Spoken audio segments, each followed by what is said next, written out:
Happy Tuesday, everybody. We're back with more roasting and reacting. Today, we are back on the LaurenMatthias stalking situation. We are going to be roasting and reacting to their response after the 9-hour where Dr. John comes in to save the day. So grab a beverage. Hopefully, you're wearing something very comfy. Smash that like on your way in, and let's get this party started. If you like what you see, come and get it with me. I know you deserve all you want, 'cause your heart's made of gold. But don't wait till you're old. If you want it, I get you some. Hello, everyone, and welcome back to my channel. Stand-up comedian, pop culture vulture, JoleenLunzer here for another No Offense, All Offense. Today, we're going to be talking again about the LaurenMatthias stalking situation. We are going to be going over the response to her 9-hour that her and her husband did. So this should be fun. But first, remember to smash that like, you guys. Let's try to, if we can hit 1,000 likes, that'd be amazing. Please subscribe. We are well on our way to 50,000, which is our goal for this year. So thank you to everyone who has subscribed recently or has been subscribed for a while. Also, remember, everything I say today is true, except for the parts that are false. Everything is alleged and for entertainment purposes only, so don't sue me. Allegedly. Also, remember that I'm very opinionated, but that doesn't mean you have to have the same opinion. You are welcome to sound off in the live chat or the comment section, and we can just somewhat respectfully agree to disagree, like the very calm Tamra Judge from The Real Housewives of Orange County. That's my opinion! But we're going to be finding the funny, roasting, reacting to things regarding this situation that true crime podcaster and YouTube channel from Hidden True Crime, LaurenMatthias and her husband brought to the interwebs regarding their civil stalking injunction. If you missed me covering the 9-hour, that is there for you in the No Offense, All Offense playlist. You will see it labeled. I am still trying to edit part 1 together for you guys. It's actually uploading or exporting right now, so hopefully that doesn't slow down my computer. But it is in a 6-hour live from last week, but I'm trying to get it more organized for you all. So thank you guys for being here. Again, smash that like. If you want to support the channel further, you know the drill. You can send a super chat while we're live here on YouTube. It's a great way for me to see your comment. You can send a super thanks after the video post. Thank you to those of you who have done that. You can hit me up on the Venmo, PayPal, Cash App. Thank you to those of you who have done that. Or you can send, you can join my membership here or on Patreon. You don't have to do any of those things, but they are there if you choose to. I got some Cash Apps recently. I want to recognize you all. Thank you so much for that. Liz, thank you for the Cash App. And Gigi, thank you for the Cash App. You guys are so appreciated. Okay, so we got to get into this. The LaurenMatthias and Dr. John of it all. So far, we haven't really heard from her husband if we're just coming off the 9-hour live. And again, you guys know I'm not familiar with their channel. The first I heard of it was when all this drama went down. And it seems like that's the case for a lot of people, because according to their channel stats, the 9-hour live that they did is, if not the highest, one of the highest viewed videos they've ever done on their channel. And I think this one that we're going to go over today is another banging, bumping one. So these drama lives that they've done regarding their own trauma, I put that in quotes, seem to be some of their highest rated. Let me just look. As far as a year ago, they had a video that had 389,000 views, because this is a channel that has 300 and now 14,000 subscribers. But if you look here, let me share this with you. If you guys look here at their channel, which, you know, tends to always shoot up a red flag to me with channels when they turn to their own drama or empathy or pity or, you know, this kind of emotional kind of grift, if you will, for lack of a better word. I always think, oh, why did they do this? Because if you look at, they've since all this went down and it started going viral about them and the civil stalking injunction against Lauren's ex-friend, Christina, they went back to regular content. And as you can see, 4 days ago, 44,000 views. 17 hours ago, 29,000 views, 38,000 views all of it, which are good numbers. Not great if you have 300 and some thousand subs, but good. But then you jump from 38,000 11 days ago to 3 weeks ago when she did this, I have a stalker, I'm afraid for my safety, to 438,000 views. The live before that has 59,000, 30,000. So it seems like they were capping out, maxing out at about 50,000, maybe 55. And then before then, they have a live here that has 175,000 2 months ago. But nothing is quite as big as the 9-hour live where she said she had this alleged stalker. Okay. So now this next one they did in response, when people started finding the 9-hour and going, something's fishy, something's not right here. They decided to do a response video, and it's We Respond. And as you can see, it has 190,000. So this is not a live stream of theirs. This is a pre-recorded video they put out with almost 200,000 views. Now, if you look at their other, pre-records, an hour ago, 3.2 thousand, a day ago, 38,000, 28,000, 4 days ago, 38,000. And then before that, 30,000, 62,000, 43,000. Hello, producer Prince, 40,000. So these pre-records, we're not getting in the last couple months, or maybe even probably since, here's one that has 116, one has 71, but this situation really spiked up their numbers, which always makes me question, when YouTubers do this, when creators do this,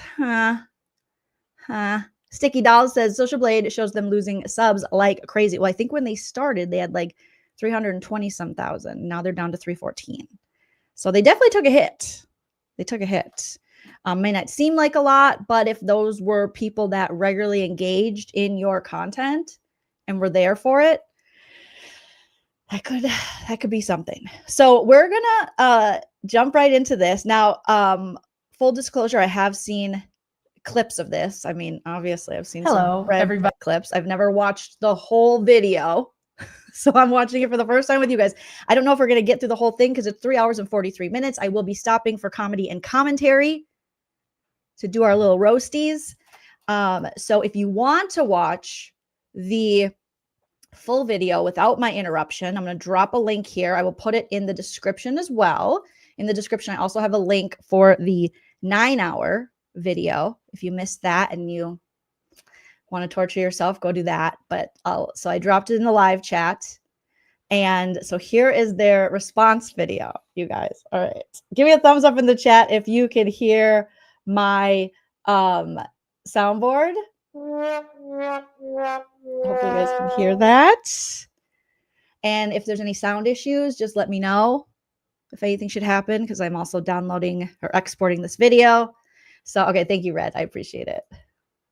Okay, remember, everything's alleged. These are just my opinions on LaurenMatthias and her husband's goofy ass thing they decided to do, where they're painting themselves as victims of dangerous stalking. All right. Buddy, Hello. we're back. And I might speed it up as we go along to get through it. Right off the bat, I know we just started, but she's like, we're back. Why are you so excited to be back talking about your civil stalking injunction that you said was just the bane of your existence, which scared the doo-doo out of you? Hello, everybody. Hello. We're back. I know that a few of you, the hashtag Free John is going around a little bit. You okay? He's here. He's okay. Yeah, you had to unlock the cage in the garage to let me out, so I'm here. Yeah, I thank you for giving me some breakfast this morning too. After letting. Oh boy, they got jokes now. Now they got jokes because we got jokes. Thank you, Chickenhead, for the first super chat of the live. Chickenhead says, we hear you. Thank you so much for letting me know. Hopefully there's no reverb or anything and no echo. Just keep it Get going. me out of the cage. Don't worry, you don't have to free me. I'm good. Yeah, we're here. And we have a lot to talk about. Remember when I said that last live and it went 9 hours? I don't think this one will be 9 hours. It's going to probably be a few hours though. I It's don't going to be know. long. We've got a lot to say. Grab your beverages, grab your popcorn, grab something. Right. Whatever it is you grab, I- your tea. I actually have some coffee this morning. I've got a bit of everything here laid out. So we've got a lot to talk about. Which I'm sure all of you know. And when I say we, John actually is going to have the most to talk about. Yay. Because I actually, went live for 9 hours, as many of you have pointed out. Right. So 9 hours and 9 minutes. It's so striking to me that they're just so like, yeah, this is so fun. John's here. I let him out of the cage. I fed him. Before it was like devastating trauma. You guys were in trouble. And then they just got like super chat after super chat. Like money was coming in. Shmoney. And now they're coming back going, you guys, this is so funny. It's like, how did we go from this is destroying our lives? We are terrified for our life to like jokes. Yeah, So you're I going to did that. give I me did the that. floor. I'm going to give you the You're going to floor. give me the floor today. And I want to talk about what happened, but I want to do it more philosophically and more psychologically. Oh, yay. Oh, freaking yay, Dr. John and his Fitbit. You don't need your Fitbit. You're sitting down, sir. But I know when you move your arm like this a lot, even when you're sitting down, you talk with your hands, it counts as steps. So we're going to get into things like the psychology of stalking. We're going to get into the nature of this conflict, the nature of why people, or the different conversations people are having since you released your live, whether you're lying, whether you're telling the truth, right? Like whether you were stalked, is that just free speech? Right? We're going to cover all of that, and we're going to cover that from mainly a psychological perspective because I am a psychologist. But since You have your He's a psychologist, but he has his PhD in philosophy. PhD in psychology. What? right, not philosophy. Just to clarify, a PhD is Oh, that's what Christina said. I remember that. by definition a doctor of philosophy. Don't worry, I covered that in my live. Okay, so We're good. yeah, so correct. I am. Ugh, they're so smart. They gotta tell us dum-dums what's up. Tell me what's up. Oh my God. And I love that Dr. John wore his Easter shirt from the Baby Gap. I'm a licensed psychologist. I am a clinical and forensic psychologist, and so we're going to approach this largely from a psychological perspective. Okay. And before we begin, I do want to say thank you to everyone for your support. We've actually received thousands of $. Thank you for your money. We thank you so much. You guys have given us the views alone on that video. Ugh, chef's kiss. Thousands of dollars. We're finally going to be able to pay Grayson. She might be able to come out of the basement. We might be able to get her a flushable toilet down there. We're very excited. We're not making any promises. John was thinking of getting a little tox first, and then if we have any left over after his tox and lip fillers, we might give Grayson a flushable toilet. emails and messages from people giving us support, and we just want to say thank you too. You're before we welcome. begin. Yeah. And just so kind, so much kindness, so much love. Thank you very much. You guys don't look like it was kind. You look like you're both being held hostage right now. We were able to get through this a lot easier because of the support from our community and our gems, and you guys are Our enablers. amazing, and we can't thank you enough. So All right. Take it away. so let's dive into this analysis. Lauren, why are you so excited to be stalked? She's like, go ahead, Jenny.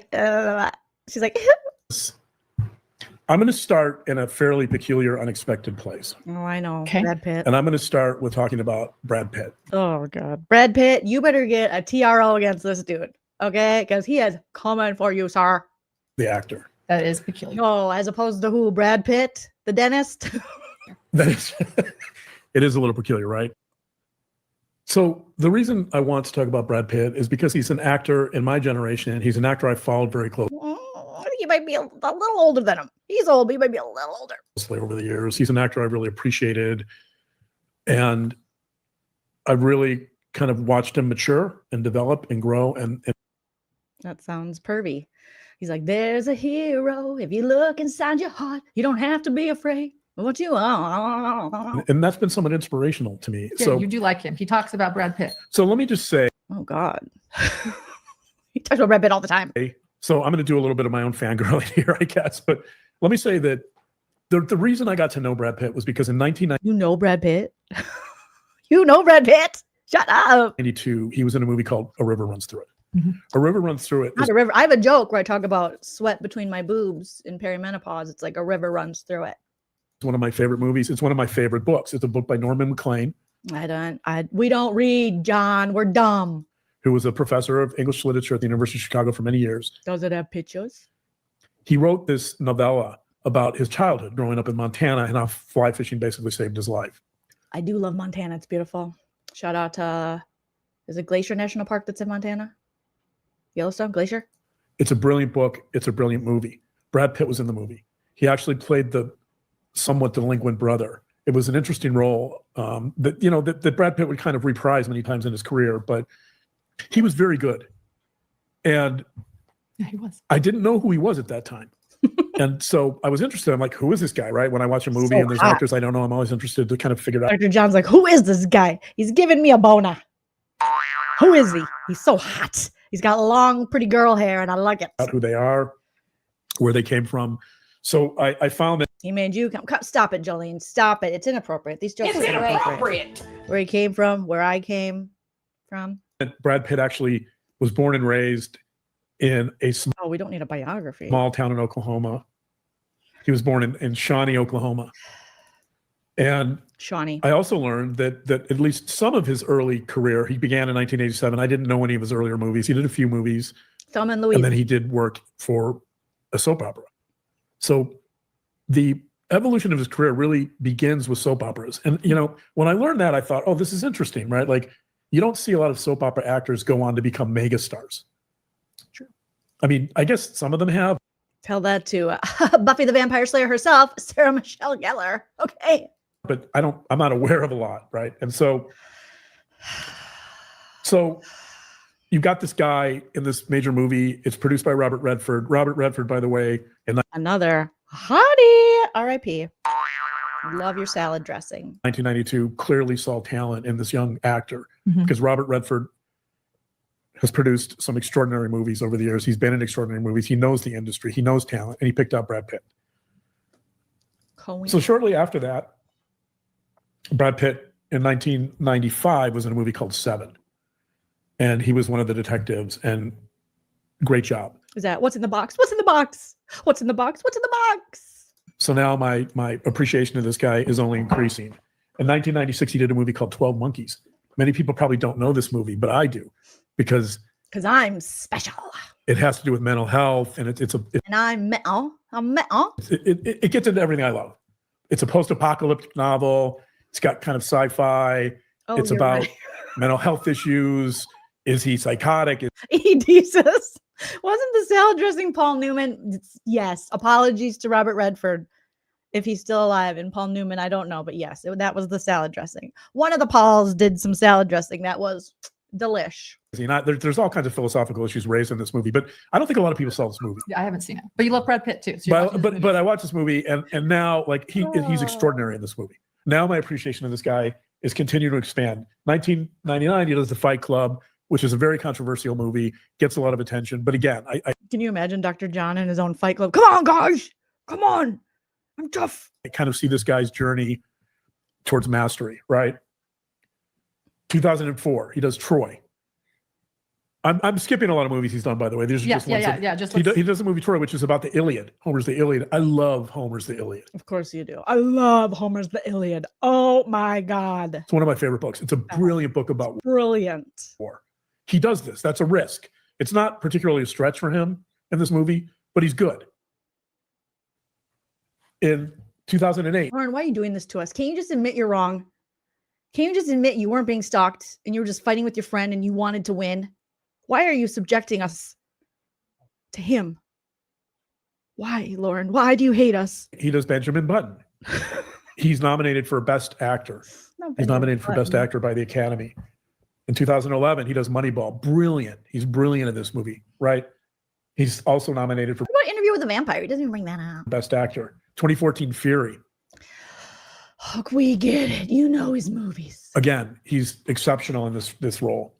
2015, he does The Big Short.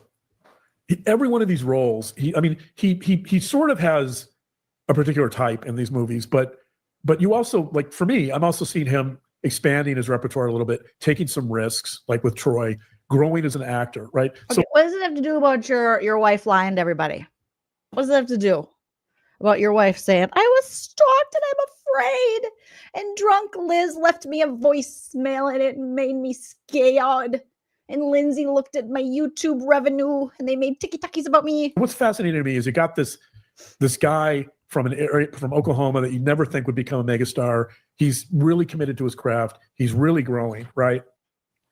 And then after The Big Short, there's a bombshell in 2016. And this bombshell is that Angelina Jolie accuses him of abuse. Yeah. Way to, oh my God, talk about like weaponizing things and exploiting things. Now you're going to exploit possible DV from, because your wife got ticky-tackies made about her? Playing specifically, but essentially there's this war between himself and Angelina Jolie. Two There's megastars. There's this issue over custody, right? There's all kinds of issues here. There's, I believe, it's a bitter divorce. It's a bitter divorce. I believe it's a bitter. Thank God you guys are here to tell us about this. There's all kinds of accusations being levied. And before this, by the way, I should point out, like, the paparazzi are all over Brad Pitt wherever he goes. We know. He's married to Jennifer Aniston. We're not stupid. Who do you think doesn't know about Brad Pitt, Angelina Jolie, and Jennifer Aniston, and how that all came about on Mr. and Mrs. Smith? Who do you think you're talking to here? Aniston before cheating scandal. Right. There's issues about fidelity. Speaking of cheating, what? Lauren, just come clean. Right. Like anything the tabloid can get their hands on. Any salacious story about Brad Pitt. Any salacious story about Brad Pitt. I love Brad Pitt. Oh, he makes my pits sweat. I love him so much. Oh, Brad Pitt. They're publishing that, right? Mm-hmm. I see this stuff, but I don't really pay much attention to it because I don't really. I would divorce him. I'll be honest. No offense, all offense, Dr. John. I would divorce you. You talk too much. Okay, I would rather you drink too much and smoke too many blunts. You talk too much. Care. I want to go to his movies. I'm invested in this guy as an actor and watching him grow and change and master his craft. Right. Watching his pants grow. Stop it, Jolene. It's inappropriate. It's inappropriate. You're interested in his craft, his art. Right. Sure he is. So it's interesting because in 2016, and I could be wrong about this, but so these allegations are levied by someone who has tremendous power in Hollywood. And I believe that because of this, there's certainly an attempt to tarnish his reputation, to maybe cancel him. Yep, that happens when there's allegations that you abuse your wife. Thank you, DB, for the super chat. It's not revenge they want. It's a reckoning. I came in like a wrecking ball. My wife lies so hard and all. And then I explained Brad Pitt, because he wrecks my balls. Yeah, he wrecks my balls. Right. Like there's this whole debate about should Brad Pitt be doing movies, right? I'm sure people have mixed feelings about this. He was never formally charged with anything. He was nenever criminally charged. Kind of like after 2016, Christina, the one you keep calling a stalker, who was never formally charged with anything. But you guys keep calling her a stalker. It does appear that a lot of his roles are lesser roles. It appears that he's doing movies that they don't quite have the heft. The heft? I've never even heard that. Hefty cinch sack. I remember that. And the reach of movies he's done before. Okay. So the reason I read that list. Or it could be because the whole industry changed and continues to change. And more people can access these movies with Netflix and streaming services at home. And then don't even get me started on the Panakuchen that changed everything. But okay, Dr. Know-It-All. To movies prior to is because I don't know. Are you guys catching these edits where it's like this, like glide in, fade in, like he fades out like a ghost and comes back? Do you see it? Watch. The reach of movies he's done before. So the reason I read that list of movies prior to is because I don't. What is that edit? What is that cut? I don't know exactly what was going behind the scenes. I don't know if the impact of accusations was affecting Why are they doing that? Why are you doing that? his ability to get better films. You don't seem to know a lot, much like your wife. Boom. Roasted. Like I just don't know. So shut And up. so I'm gonna leave us here for a minute. I'm gonna leave us with the accusations, the trajectory of his career that apparently seems to stall around 2016, right?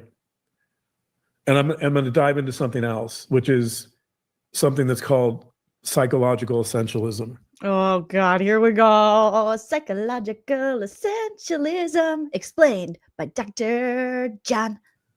And Don't you know it by heart? You gotta read that shit. psychological essentialism, and there's different kinds of psychological essentialism, but fundamentally psychological essentialism is about the idea that things or people have an underlying reality. So there's something called category essentialism, which is that you might take an attribute or something that of a person, and you're going to generalize from that and make assumptions about who that person is. Okay. So in other words, you want to categorize someone. So psychological essentialism is about trying to find some underlying category reality about a person or a thing.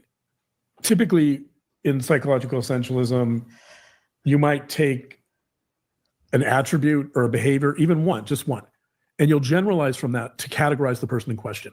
So one of the authors one of the psychologists, his name is Paul Bloom, he teaches it. Okay, so if we deem that your wife is lying, we would then categorize her as a liar. Is that what we're getting at? Yeah, he does research. He wrote a book called How Pleasure Works, where he has Oh, John, you wouldn't you like to look at her looking over? How does pleasure work? And because I like some of that. Oh yeah, LaurenMatthias is like, what do you mean pleasure? I would like some pleasure. They both need pleasure. They both need to invest in some vibrators or something. some interesting chapters on psychological essentialism. Okay. The reason, by the way, he talks about it in terms of pleasure is because he argues strongly. So look at her look. She's like, I have no idea what pleasure is. What is this pleasure you speak of, Dr. John? That psychological essentialism underlies a lot of our experience of pleasure in the sense that there are certain things that essentialism helps us with in terms of developing certain desires or motivations for something. So there's another type of psychological essentialism called life force essentialism, which I don't want to get into that now. We'll talk about it later. Okay, then don't bring it up, okay? We don't need any foreshadowing there on your foreskin, sir. Thank you, DB, for the super chats. I'm going to use big, scary words. All right, coercive. Ooh, triangulation with the circleization of the circle jerk. Later, but for now, I want to talk about psychological essentialism, and I'm actually going to going to read. No, this ain't story time. read- This ain't reading Rainbow, ho. You should have this down, doctor. This If my doctor pulls out a book at the appointment, I'm going to be like, oh shit, I got to find a new doctor. was Paul Bloom in his Who's Paul Bloom? book called How Pleasure Works. Wait, how did you forget the name of the book already, sir? Jeez Louise. He's like, how pleasure works. Oh, what's this called? Oh, how pleasure works. How pleasure works. Why we like That's how unfamiliar he is with pleasure, allegedly. what we like. I like the subtitle. So I'm gonna throw that out there. Thank you, Lauren. Thank you so much. He talks about, there's a subject in one of his studies, it's a 4-year-old. Mhm. And he talks about it. He gives an example of psychological essentialism. And here's what he said. So they interviewed this 4-year-old. And he was describing what he perceived to be a violent. We're bringing babies back into this. Leave the kids out of it. What is their obsession with bringing kids into their petty BS? Playmate. So here's what he says. The 4-year-old. Quote, Gabriel didn't just hurt me. He hurt other kids too. He's a herder. Right, Mom? He's a herder. The child, here's Bloom. The child. You want Brad Pitt to hurt you? What? Stop it. Boom. Roasted. Ew. Hurt him. Hurt him. Please, Hammer, don't hurt him. Oh, God. is presumably stressing that this sort of behavior reflects a deeper aspect of Gabriel's nature. So Nature versus nurture. what Bloom is saying, that's of interest here is that if a child is on the playground, let's say we don't know the context, right? Let's say that child is having a really bad day. Let's say his father yelled at him that morning. Let's say his Oh, what an asshole father. father maybe even pushed him. Pushed him. Now we're on to your egos are so big you can't admit you're wrong. We got to talk about Right? This kid Gabriel comes to school and he acts out. He hits another child. Okay. Maybe he pushes another child. And now we're in baby fight club. Oh my God, John. this 4-year-old sees it, and his conclusion is that Gabriel is essentially a herder. He's a bad kid, and you need Yeah, and he's right. He's an asshole. to stay away from him. Without knowing anything about Gabriel, without knowing Gabriel's story. Was he supposed to ask him, thank you for punching me in the face? What's your story? Is there a reason you punched me in the face? Right. So you're going from this one particular behavior and you're generalizing. And the important point here is that kids as young as 2 and 3 and 4, this is what they do. They start labeling. And You know what kids as young as 2 and 3 and 4 can do as well? Admit when they're wrong and when they're lying. And say sorry. Something you guys can't seem to do. categorizing behaviors. Okay. And putting them into categories. Putting them in categories. Lauren, don't pretend you understand. He's like into categorizing behaviors. And he just stares at her the whole time, which is creepy. And she's like, and putting them into categories. He's like, yeah. Trying to oversimplify it, right? So you're essentially seeing, like this 4-year-old, you're seeing one particular behavior, which is this kid Gabriel hitting another kid apparently. Mhm. We don't know why, right? We don't know the We don't know context. why. We don't know anything about his home life. And then a 4-year-old is drawing the conclusion that that's a bad kid. In general terms. In category, broad terms, right? correct. It's oversimplifying. Oversimplified. You guys are ridiculous. You should be ashamed of yourselves. Honestly, I would take this down. So what's important here You need to find some eternal sunshine of the spotless mind and get this out of everyone's brains. Because this is bad. is not only does this happen at a young age, but it solidifies over the course of our lifespan. Yeah. So in other words, adults are still looking to categorize people the same way. They're looking for a specific instance or behavior to say that Give me just a reason, okay? Thank you, DB. DB for the super chat says, I'm labeling these two douchebags. This is clear douchebaggery. And that is not subjective. That's an objective view. That is a fact. that's a herder. So here's an example. Let's say someone writes some private text messages that aren't meant there with the Like your wife? expectation of privacy, Like your wife did? right? And let's say those messages are part of a group where the culture of that group is to roast other people. The culture of that group is to make fun of other people and to just blow off steam, to vent, right? And let's say that one of those private messages, just one, or maybe a few, they're released publicly. Not to mention the ethical and moral issues about betraying someone's Another ghost edit. privacy and their friendship and trust. That's a different To issue. the That's point, that's John. more of an ethical issue, right? But John, spit it out. Today, Junior. Good God, this guy. This is crazy. Moladuck, thank you so much for the super chat. Says, look at chipmunk face from today. No disport. Liar. so let's just say that somebody releases a private message or series of private messages and they get out to certain people. So an example of psychological essentialism is you take one of those messages out of context, Out of context. meant to be private. You take one of those messages and then you develop Dave, what are you eating? a sticky label that Did you say sticky? John, still thinking about Brad Pitt with the sticky? you apply to the person that wrote that private or those private messages, right? So let's say that some of those messages were snarky, or let's say that some of those messages were edgy. Let's say they were a little biting. Maybe they were sarcastic, right?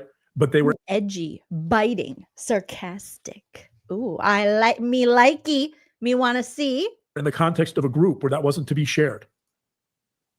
Psychological essentialism suggests that certain people will take those messages that weren't meant to be shared and they will develop categories. They will label people bad. They will label people as being immoral because of that type of behavior without looking at the context, without considering that person's history, without considering that person's life, right? Like that's what, so it's the 4-year-old watching one particular behavior and coming to the conclusion that Gabriel is a herder.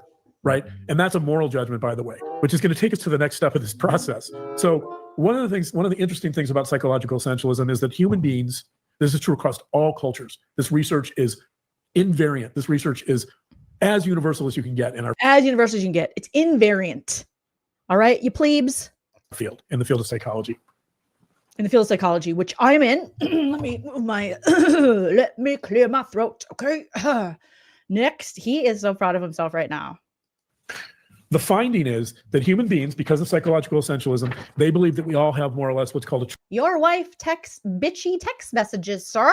We don't need psychological essentialism to know that she's just texting bitchy ass shit. She's talking shiz. All right? That's what she's doing.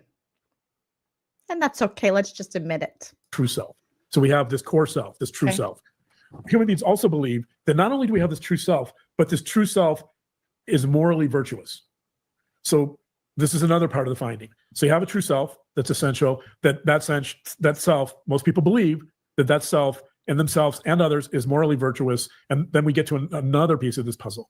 So not only do people see a true self that's morally virtuous, but they believe, because of this, they believe human beings across all cultures. I think he has acid reflux. He's like, believe that there's an intrinsic goodness to them. okay. And they also believe there's an intrinsic goodness I don't know if I believe there's an intrinsic goodness to you because of what you're putting us through right now. in the groups that they participate in or involved in. Mhm. So I'm going to read from a book here. Oh, God. We know you can read. God. Why don't you go read to, I don't want you to even read to children because that would bore them, but I don't know. Go read in the corner to yourself while thinking about Brad Pitt. I'm going to read the psychologist Keith Payne. Not Keith Payne. Oh, did he say T-Pain? I'm in. I am in. Who summarizes this point. What's this book? It's called Good Reasonable People. Which is not either of you. All right? Boom. Roasted. Keith Payne is a psychologist at the University of North Carolina. T-Pain. He's done a lot of research on social psychology. Keith Payne calls these assumptions, quote, the psychological bottom line. The psychological bottom line. What that means is Payne is saying that universally across all cultures, human beings always come back to the psychological bottom line. I'm going to read what he says. This is on page 41. The first non-negotiable principle is that I am a good and reasonable person. The second principle is that, quote, my groups are good and reasonable people. He goes on. When the psychological immune system, that means defense mechanism, that's That means defense mechanism for your dumb girl brain. Okay, Warren. what researchers call it. Okay, So Richard says, so we call it in the biz. He's so proud of himself. Oh my God, girl. How do you put up with this? I mean, you're insufferable, but he's like, that's just what we call it. Sure, in the biz. defense mechanism. When the psychological immune system protects us from threats, it does it by finding a way to make everything else add up to the psychological bottom line. In other words, human beings, we think that there's a true self, that it's moral and it's good, and we will do everything in our power to make sure that people perceive us as good or to ostracize those people that we don't see as good. That's what your wife's doing. She's ostracizing people who don't see her as good. That's exactly what she's doing. You're explaining it. She wants everyone to think she's good. She can't take any criticism, and any mild pushback from someone, she invokes the law. So in other words, it's fundamentally human beings. This idea of morality is fundamentally human beings. It's a part of our makeup. It's how people see other human beings, right? That's it? That's all we get from T-Pain? I'm going to read, this is from an article Oh, Jesus Christ. Do you know how much paper? You printed it out? What in the MapQuest are you doing, sir? by Julian DeFreitas. DeFreitas. You're reading us something by Fritos? Julian DeFreitas teaches at Harvard. He's done Oh, Harvard. a huge amount of, he's a psychologist at Harvard. He's I've heard of it. I've seen Good Will Hunting. done a huge amount of research on this idea of what he calls the good true self. This is from cognitive science and Cognitive science, Don't try to read it, Lauren. That's his specialty. You don't know. multidisciplinary. journal. 2017, volume 42. I'm just reading from the abstract. Quote, here's how he summarizes it. Quote, People sometimes explain behavior by appealing to an essentialist concept of the self, often referred to as the true self. Existing studies suggest that people tend to believe that the true self is morally virtuous. That is, that deep inside, every person is motivated to behave in morally good ways. So I'm trying to establish the fact. There's no reason to read this. There is no reason other than to go, looky what I have. Thank you, Cammie, for the super chat. So this is the Todd father lecturing Bronwyn.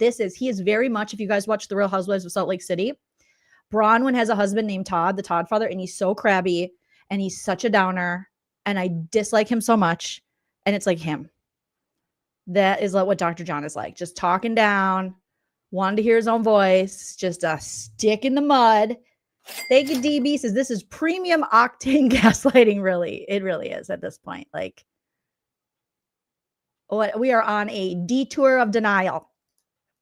Thank you, Kelly Francis, for the super chat. Nailing it, Jillian. Thank you, Kelly. That's so sweet of you. But I am just, learning so much from Dr. John here about my moral compass. Here, that human beings see themselves as moral creatures. We operate on moral ground typically, and that's how we evaluate other people, right? That's how we kind of live our lives. Not another piece of paper. I'm going to No, go further with this idea. No. So no. there's been some interesting research by Strominger and Nichols. This is from an article called Neurodegeneration and You don't even know them. Identity.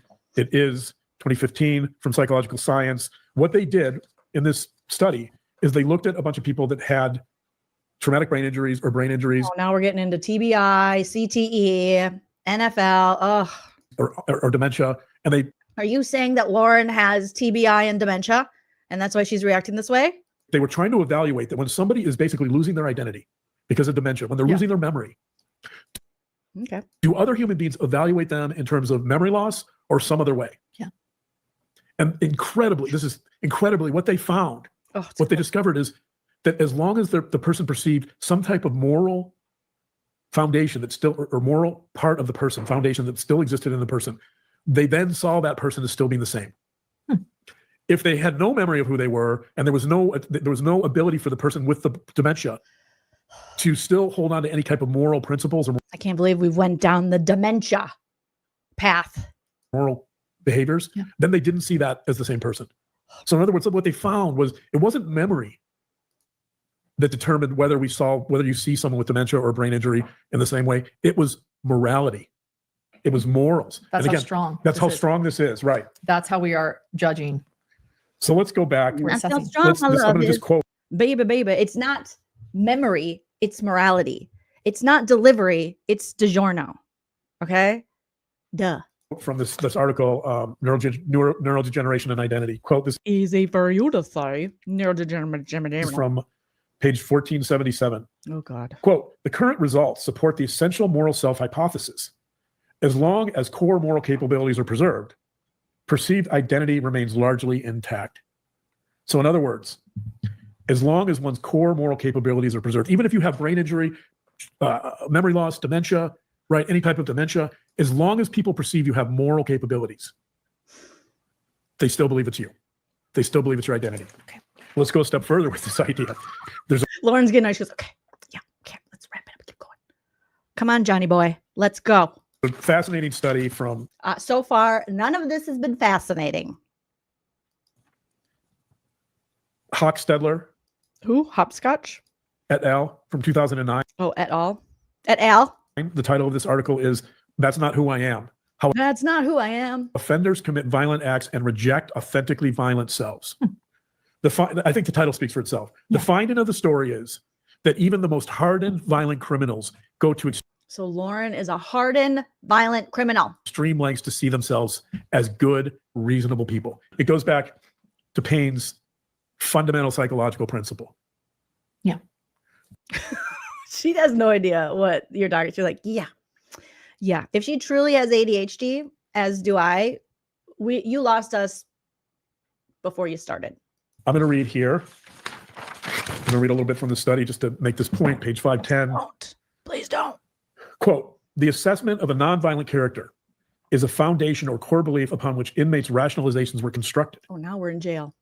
With it, violence is framed as transient and situational and thus could not be accurately viewed as a trait or defect of the offender. Okay. By relying on a variety of situational justifications for their violence, offenders resisted internal and external labels of being violent, at least as they defined it. They engaged in violence, but distanced themselves from it by pointing to situations or circumstances that caused their actions. So, what does this mean? Tell us what. Tell us what it means, because we have no idea. Hello, Christina. Thank you for being a member for 17 months. My friend says, Jolene, you look super hot. That's all. XOXO. Thank you so much. You look super hot. We're all super hot compared to Dr. John's bullshit. Thank you, Cheryl Joy, for the super sticker. It means that there's this deep propensity for human beings to see others as moral, to judge them as moral, and to see themselves as good, and to judge others as either good or bad, right? In other words, How many times are you going to say the same thing? How many times are we going to say the same thing? I guess the way to put this is the fundamental theater in which human beings operate, which is the world. Let's call it the theater, I guess, because we all have different roles. Ours is to lie and be bad faith actors and say, we're being threatened. We're afraid for our lives. Is a morality play. From tiki-takis. We live, most of us, because we put so much emphasis on morality. We essentially live in a morality Maybe you should just put more on honesty, a little less on morality, a little more on just being honest. Okay. play in our daily lives all the time. And this has to do with, you see this everywhere, right? People judging others, Brad Pitt. people gossiping, people spreading rumors. That's what your wife did. That's allegedly what your wife did. And what she's afraid is going to get out. She's talking shit on everybody. She was like, come on. I'm going to talk shit on you in my private text messages and then say that I'm here to help everybody. Sounds like Chad Daybell's light or dark scale. I'm going to be honest. Well, that's If you part know, of you this. know. That's right. That's part of this. Oh, shoot. My video So- finished. Or you're Now it's bad. playing. Stop. It's double me. So It's too much me. let's get back to Brad Pitt. So now that I've talked about these ideas of these, what's called the essential, Okay. let's get back to Brad Pitt. Okay. So Brad Pitt has this allegation. I think Brad's cute, but Yeah, that's and fine. I think he's a great actor. That's fine. Yeah. But I haven't assessed him the way you have. I know you've always loved Brad Pitt and his crap. Let's go back to Brad Pitt. So, and I don't want to minimize what You've always loved Brad Pitt and his crack. Did she say crack? And his crack? His crack. Sorry, my video that I was exporting was done and then it started playing and I was like, why am I hearing myself? He's like, let's go back to Brad Pitt. Okay. happened, right? Like, if in fact he did abuse her, right, that's appalling. I'm obviously never don't- going Oh, so you don't believe survivors, John. Dr. John goes, if my boyfriend did, which I doubt it because bitches lie. That's Dr. John's take. Bitches lie. But not this one next to me. Other bitches lie. know what happened. we don't know. I'm never going to support that, right? But Oh, good. Oh, he's never going to support DV. Wow. What a man, what a man, what a man, what a mighty good man. But the point is, back in 2016 when this happened, what you get in these types of situations is you get this large kind of morality played. What you get, the best way I can describe it is that people become involved in what I would call a moral crusade. Mhm. And the moral crusade is, I think the moral crusade exists mainly because humans are very prone to making moral judgments. And as I just said, and when they perceive someone as bad or when someone is labeled as bad, the goal ultimately is to ostracize them from the group or groups, right? And so that in essence is He's like, that's why you got kicked out of the 7 Gatherers group chat. an attempt to cancel someone. Oh God, we're not again. No one has canceled you. You haven't even been close to cancel. If anything, you're just working to cancel yourself. You label someone bad, you get them ostracized from groups. You're getting the same amount of views you got before before you guys went mental. You ruin their reputation, right? Part of that was going on with Brad Pitt. Oh God, not Brad Pitt. It's too much Brad Pitt. And you might say, okay, so who cares? Why? Let's say this is a moral crusade that people are trying to paint Brad Pitt as evil, so he never works again in Hollywood. They're trying to get him canceled, right? Right. To punish him for his I don't think that ever happened. I don't think that ever happened. so-called Moral moral shortfalling. moral shortcomings. Shortcomings. And He's such a bullshitter. He doesn't even know where he's going with this. He's like, how do I draw it back to Brad Pitt? Brad Pitt's balls. Brad Pitt's balls. No. Brad Pitt falls. I think there's something really interesting here that we need to consider that applies to our situation. And this I don't think so. is where this is important. No, The problem Angelina Jolie had in trying to make this a moral crusade she's a woman. was that the Brad Pitt has this Is his favorite. body of work, which is He's talking about his body.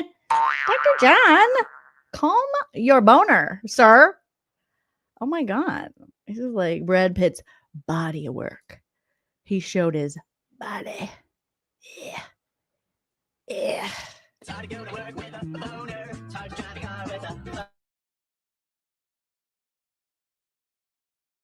indisputably good, right? He's got this body of work, and he's becoming an actor that's mastering his craft. That's why I'm interested in the guy. Like, I love watching people He's master what? What is he master? What is he master? master a craft. You always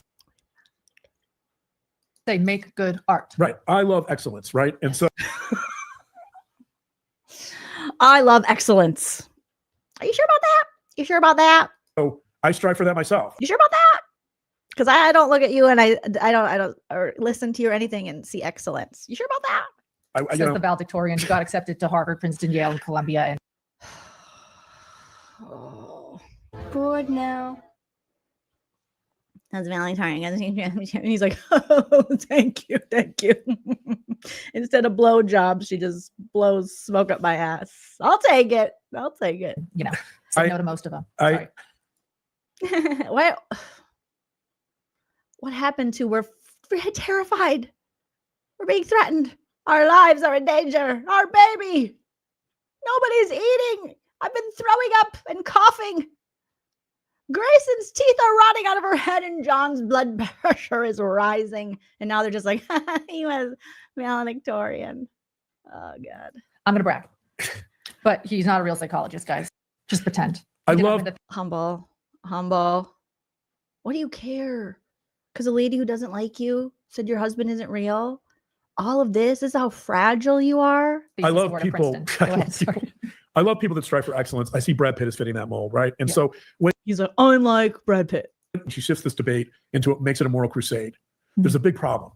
And that problem is the Brad Pitt's body of work and the quality of his work are indisputably good. I mean, you know what? Some critics may disagree with me. I'm sure there's critics that hate Brad Pitt. They think he's a hacked actor, but Now I hate him. You made me hate him. I'm not one of those, right? And so if the goal is to cancel Brad Pitt and you're a fan of Brad Pitt, like I am, my response to that was, okay, maybe he's got some problems in his personal life. Maybe whatever, I'm not excusing it. Maybe he feels overwhelmed by having all these kids, a massive career, be one of the biggest stars in the world. Like All these you, fucking kids, okay? It's all the kids' fault. Blame the kids. When in doubt, bring in the kids, weaponize the kids, exploit the kids, and blame the kids. It's got all these freaking kids from all over the place. It's like United Colors of Benetton over there. So many kids. Poor Brad Pitt. and I, I think he's admitted to alcoholism. He's struggling with addiction. right? Throwing his addiction. He's certainly not perfect. He's got some issues. You and I His are. life Don't calm it down, Lauren. John does not want you to speak ill of Brad. is messy. You and I He's like, shut up about Brad. I speak Brad. You don't. are such. Whatever the celebrity scale is. You and I are like a pittance compared to Brad Pitt, Limited public figures. right? I can't even imagine. Yeah, we're not a thing. I can't even imagine the You're limited public figures. You told us. stress and expectations and criticism this guy has to deal with, right? Like, I don't think any of us can imagine that. Mm-mm. I can't imagine that for Taylor Swift, like some of the biggest stars in the world. The Rock, I don't know how they handle it. Not The Rock. Why are these people even in a conversation about you? I'm not like, you guys, you know what? Today I had a day like Taylor Swift. Oh, God. I mean, I know. Humble brag. I'm not like her, but like, kind of. All this stuff. I don't either. I really don't, right? So, like, YouTube's enough for me. Yeah, you guys can't take like a tiny little, you can't take someone calling you out on your bullshit. You have to call the popo and get escorts and TPOs. so my thing is, so this is happening. There's God, Lauren is the most happily stalked woman I've ever seen. She's like, there's stuff before about affairs, and I'm just like, affairs? Whose affairs? the guy does good work. I love the fact that this guy is trying to master his craft, right? What I care about is the quality of his work. Oh, so, what? You're terrible, Muriel. So he's like, okay, so somebody might murder a couple people, but did they write a good book? Yeah, they did. Okay. So I don't really care. You could be the most horrible person in the world. But if I like your stuff, I like your stuff. His art, his craft. The quality of his work. And so I think it's interesting that in our current, it's interesting that like Brad Pitt being accused of abuse in 2016. What's going on? Who's throwing stuff back there? Grayson's falling down, spilling stuff. Like, Grayson, shut up. Thank you, Kelly Cal, for the super chat. Let me find my little thing here. He's hoping Brad sees. I think he is. He's like, Brad, did you see my video? Did you see my video, Brad? It's all about you, Brad. My wife's being a total butt, Brad. That the situation you're in, this whole smear campaign from the start, that every bit of this is about a moral referendum on you and your character. Every bit of this is become a moral crusade, right? And what I find fascinating about that is that this debate is not happening in the realm of, oh, what's the quality of Lauren's work? What's the quality of Hidden True Crime's work, right? Like, Right. I could argue with Brad Pitt, for example, that this attempt to shift the debate to this moral crusade, to this moral issue, but it's certainly an attempt to shift the debate away from his work as an artist and an actor to something else, to something about his character, to something about his morals and his right. And the question is, so, and by the way, with you weren't accused, you've never done anything like that ever. Like, you've never done anything wrong. Are you sure? Is this your cry for help, John? Because you're comparing your wife to a guy in Hollywood who was accused of DV. Look at her. She's like, don't you start with me. You never did anything wrong. No, never, nothing. Well, my eyebrows are a sin.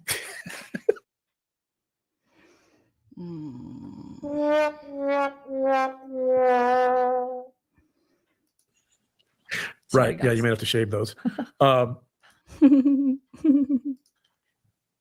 You know, we've And I received love myself some Botox. Oh, you're so sensitive. You're so sensitive. These people are so sensitive.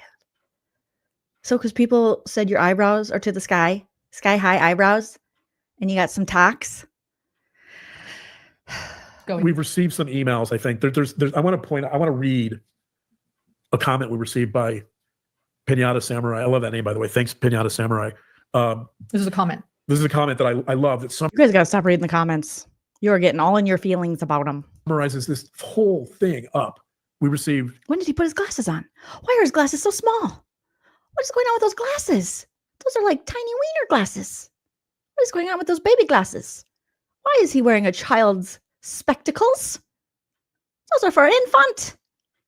John, we went from John's face thanks, like this. Pinata Samurai. This is a comment. This is a comment that I No. love that summarizes this whole thing up. Oh my God. It was like magic. Oh, John, those glasses are horrible. No offense, all offense, but they're bad. We received Those are bad glasses. a brilliant text in comments, or I'm sorry, a brilliant message in comments. Those are your grandmother's glasses, John.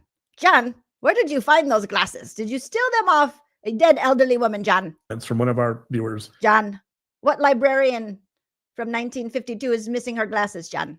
And here's what John. Pinata Samurai said. Love the Oh, name. John, you're stretching your glasses, John. They don't fit your face. You see how they go wide over here? John, you need bigger frames, John. I know, Pinata Samurai. It's so Oh. great. Next time I go to a pinata party with our son, I'm going John, those glasses are just, they're so tight. to call myself Pinata Samurai. Oh, John. Quote, even if you were the devil himself, I'd still watch. Even if you were the devil himself. She's like, I am the devil, and don't you forget it. She's like Stassi Schroeder from season 1 of VPR. I am the devil, and don't you forget it. you. You're brilliant at what you do. You and your Brilliant. What do these people do that's brilliant? We got to stop just passing out brilliant to anybody. Okay? husband both.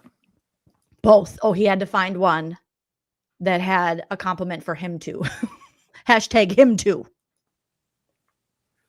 Right. And so What's she doing? Is she giving herself devils? Wanda, thank you so much for the super chat. Want us to join her? We watched her what the judge told Lauren. Oh, we'll watch that next. Lauren, when did you get this little like sense of humor all of a sudden? Now she wants to be the funny one before she's like, oh, I'm scared. The reason that's relevant, Please stop. Please stop. Please. For the love of all that's holy, please stop.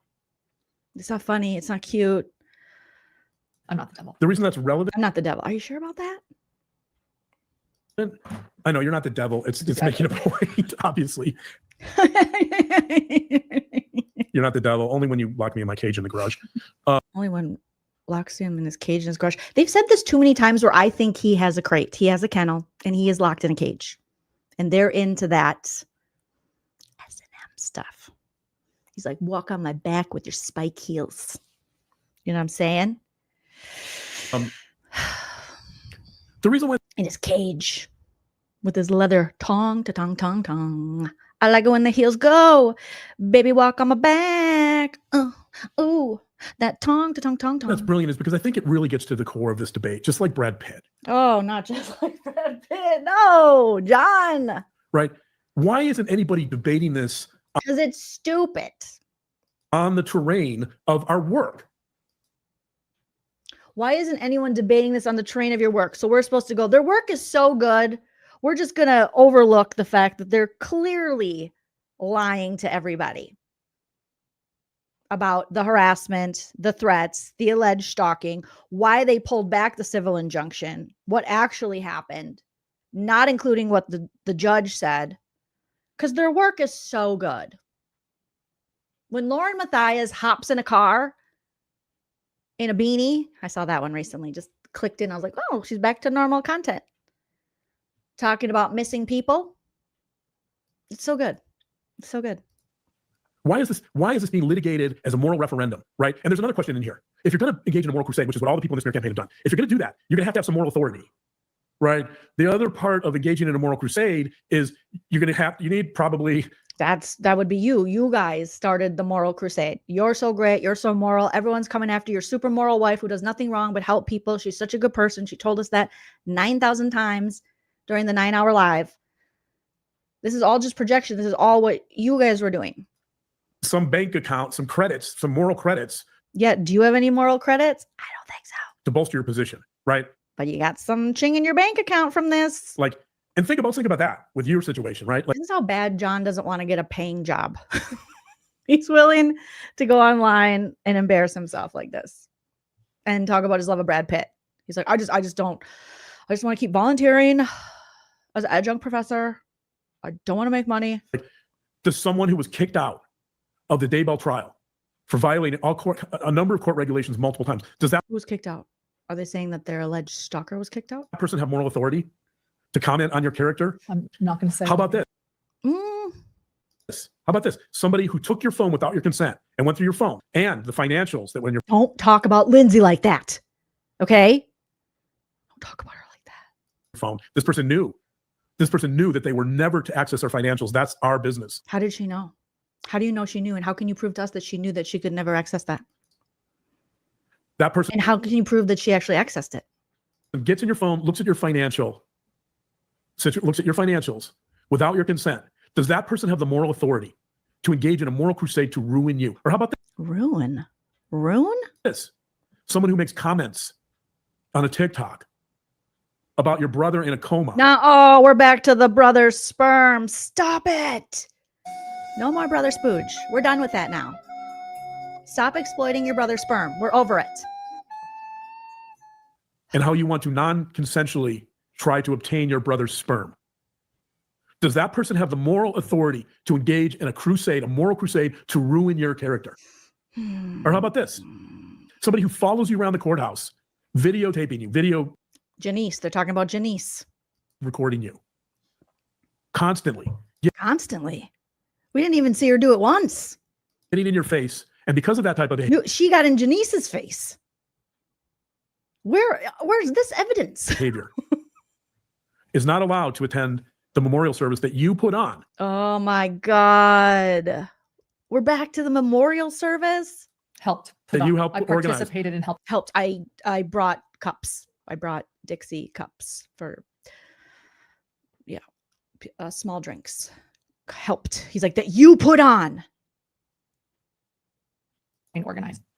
My dear friend actually. Does wrote that it. person have the One of her dear friends from the Republican National Convention, formerly on CNN, Fox, and websleuths.org. moral authority to engage in this moral crusade against you, right? So my point is that if you're going to engage in a moral crusade, you better be squeaky clean.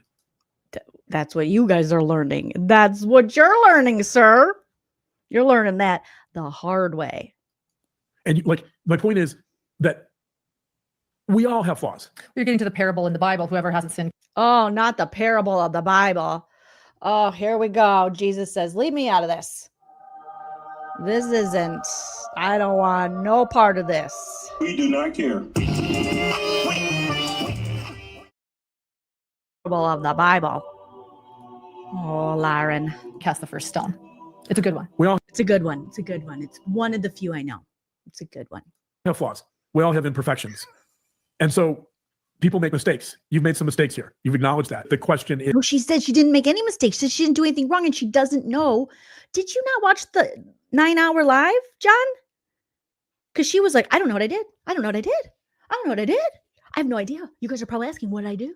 I don't know. And we were like, we know. We know. And she's like, I don't know. is that if you're going to engage in this type of moral crusade, that at some level you're going to need some moral authority to do that. And what does that even mean? I mean, I could talk for the next 5 hours about what God, please don't. moral authority means. We could talk about morality. I won't. I'll just say Yeah, this. morality to everyone is different, right? What is moral and what isn't? I'll just say You're interrupting him and he is not liking it. He's like, It's this, different that, to each person. that he just ignores her. He's like, okay, but back to me.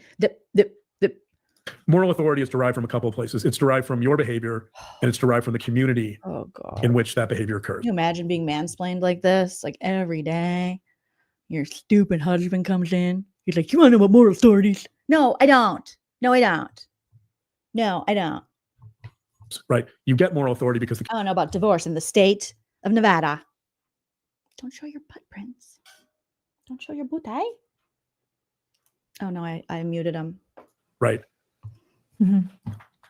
And so it's interesting that everyone involved in the smear campaign is claiming this moral high ground, and they're claiming this moral authority to engage in this smear campaign and bullying and stalking against you You're lying. because they're morally No, correct, I'm not lying. right? Because they're right. They're going to show they're desperately trying to show that you've done something wrong, that you're a bad person, and you should be canceled. That Yeah, well, how I didn't even hear anybody say that ever, that you should be canceled. I don't even know what you're talking about. but also someone is either all good or all bad. I mean, that's what you were saying at the beginning of this. you know? that gets into psychological essentialism. Exactly. psychological So it's It does take a little. Don't talk, Lauren. The man is talking. like the fourth grader. It's like the fourth grader Or the watching. 4-year-old. I mean, I'm sorry, the four. I mean, He doesn't even remember his own stories. You just corrected him. He is not going to like that. Him and Brad Pitt are not going to like that, Lauren. He's like the fourth grader. She's like the 4-year-old. He's like, damn it, woman. meant the Yeah, four. even worse. It's like the 4-year-old watching a little child punch another kid. Maybe maybe Gabriel had a bad day, and then coming to the I want to watch someone punch you. What? No, Jolene. That is inappropriate. conclusion that's a herder. This is a version of that. Herder. And by the way, part of that, It's the hurt part of the one. reason that's important is because there is a tremendous amount of immaturity here, Tell me about it. right? Like these smear people are engaged. Your wife is very immature. Okay. We've seen so many comments about this, that how childish this is. Yes, you're childish. The whole thing is childish and petty. How middle schoolish this is, Yes, now you're talking. Now you speak our language. right? And it's almost like you're taking that 4-year-old and you're showing the 4-year-old one text that may have been a little snarky. 4-year-olds are texting snarky? What kind of 4-year-olds have a phone? Who's giving their 4-year-old a phone? And how are they texting snarkily? How are they texting? That's a smart 4-year-old. 4-year-olds coming to the conclusion, oh, that's a herder. The collusion. That's a herder, right? It's a similar dynamic. That's a herder. That's a herder. How many 4-year-olds are like, that's a herder? I mean, text my other 4-year-old friends. That's a herder. So I think there's a couple of issues here that are worth talking about. One is that there's a deliberate attempt here, I think, to shift this debate away from your work, our work, the quality of our work. Mhm. Like technically, You did this. Like you guys brought this forward and started shifting stuff. with Brad Pitt, Not with Brad Pitt. You didn't work with Brad Pitt, John. I don't really care what's going on in his personal life. I'm just interested in his mastery of acting. Masturbating. Mastery. And his journey towards mastery. And I've been Journey towards mastery. invested in that for a long time. As a matter of fact, I have a quote from a critic. This is recently. So Brad Pitt did a recent movie called F1, which I love. Oh, nobody cares. Nobody cares, John. Nobody cares. We don't care. Shut up, John. Shut up. Nobody's listening to your Brad Pitt fanfic. By the way, I thought he was great. I mean, it wasn't much of a. He just did this. Do you see it? He was like, yum, yum, Brad Pitt. From a critic. This is recently. So Brad Pitt did a recent movie called F1, which I love, by the way. I thought he was great. Is this the lizard tongue you guys were talking about? This is the first time I've noticed he did. I mean, it wasn't much of a stretch for him. It was probably a very easy role, but he was fantastic. I love the movie. It was exciting. Anyway, there's a critic. Her name is Angelica Bastien. She apparently does some movie reviews for The Vulture. Okay. And I guess part of the debate that was going on with F1 was around this idea of, well, what if he's an abuser? Should we give any credence to this movie or to Brad Pitt as an actor? Like, shouldn't we? It was about canceling him essentially. And here's what she said. Okay. Here's what this said about canceling a man. She said, quote, "It isn't that people don't believe what happened to Jolie on that plane. It's just that they don't care."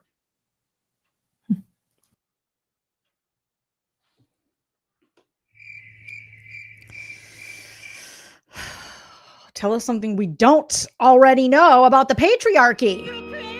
I love how this dickhead thinks that he's like telling us something, especially the women watching. Oh, you mean people don't care what happens to women when powerful men do it? Oh, or men in general? Oh, wow. Thank you. Did you just find that out, dipshit? Because we know. And why is that important?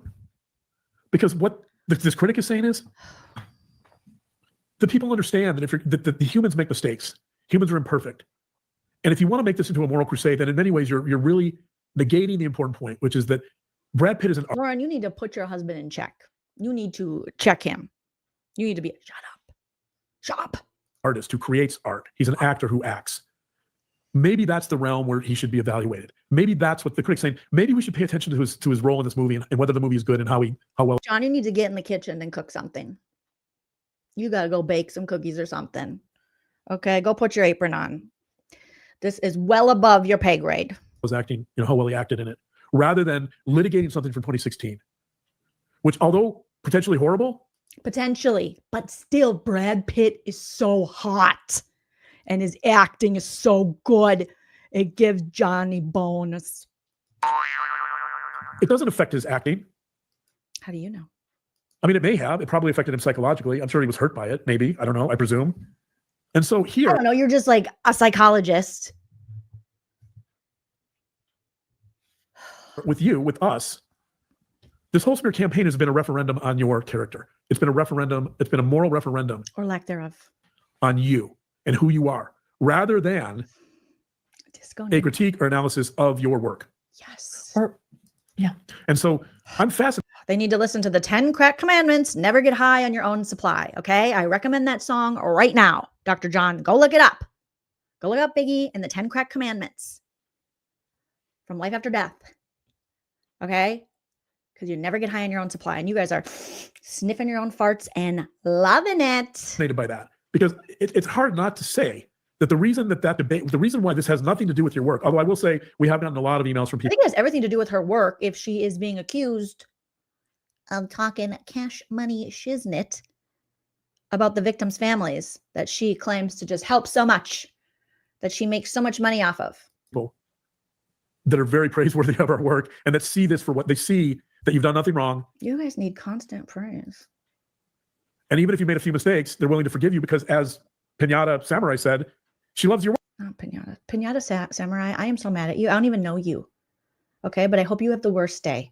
Tomorrow you can have a good day, but today, not a good day. Stub your toe. You're feeding into their huge egos and their need for constant validation. Knock it off.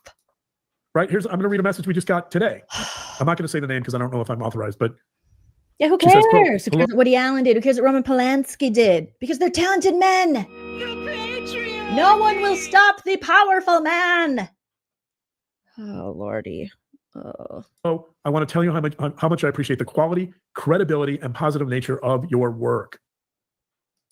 You don't deserve the abuse you're experiencing." Abuse?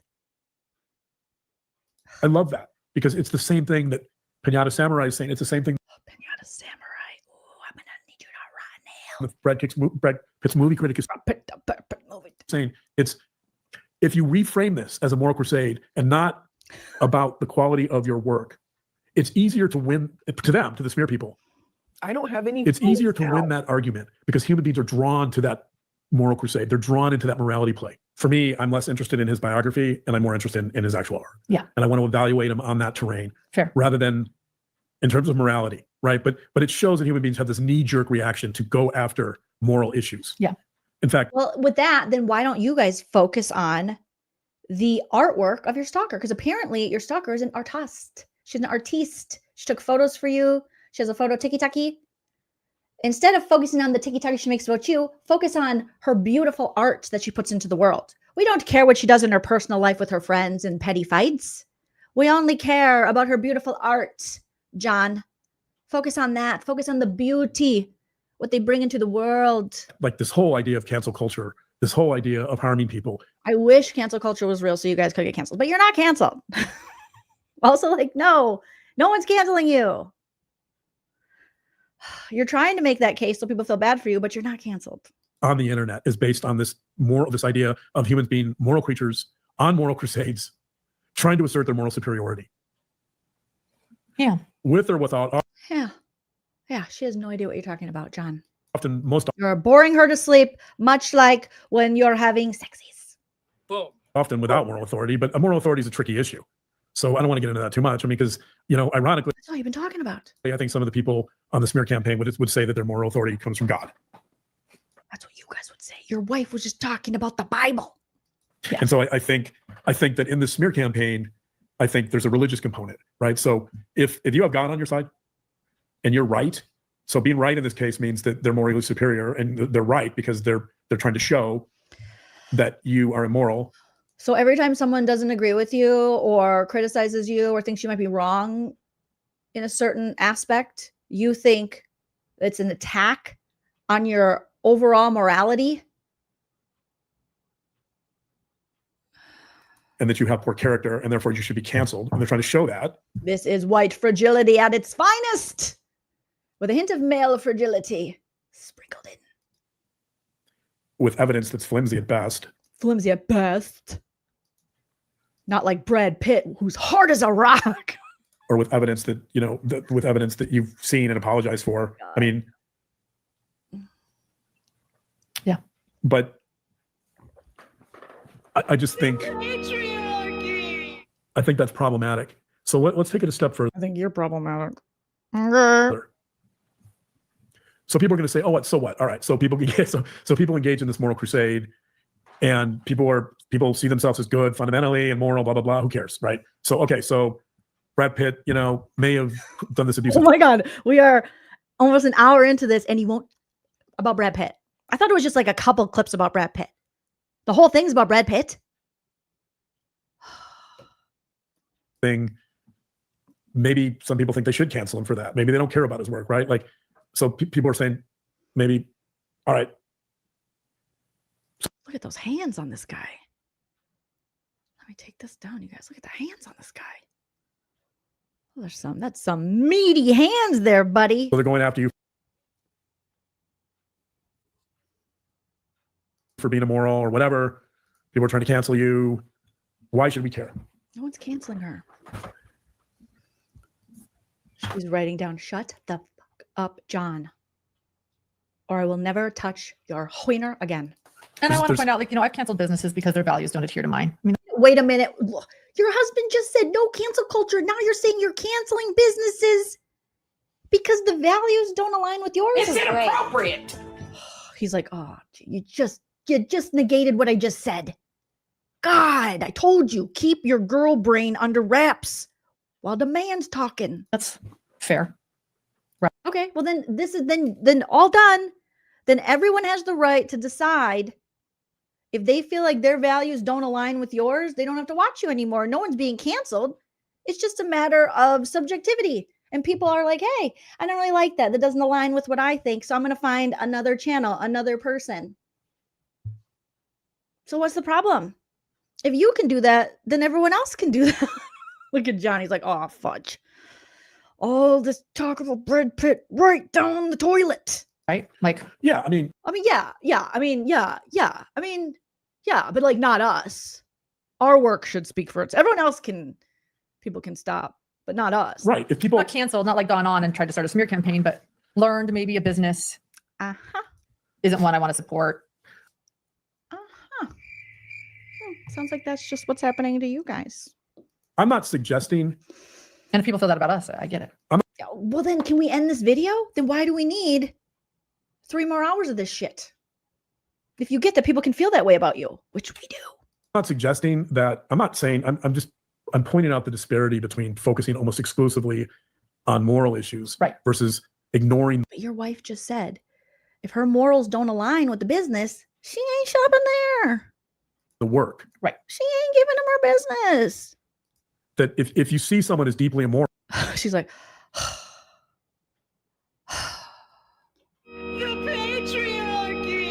This It's is great. inappropriate. and there's evidence of that, not preconceived notions of it, Mhm. then yeah, I think sure, people have the right to judge things as being immoral and not consistent with their values, and then not caring, like not paying attention to someone's work. That makes perfect Yeah. sense. I'm gonna talk about us, but not for me. Rules for thee, but not for me and my wife.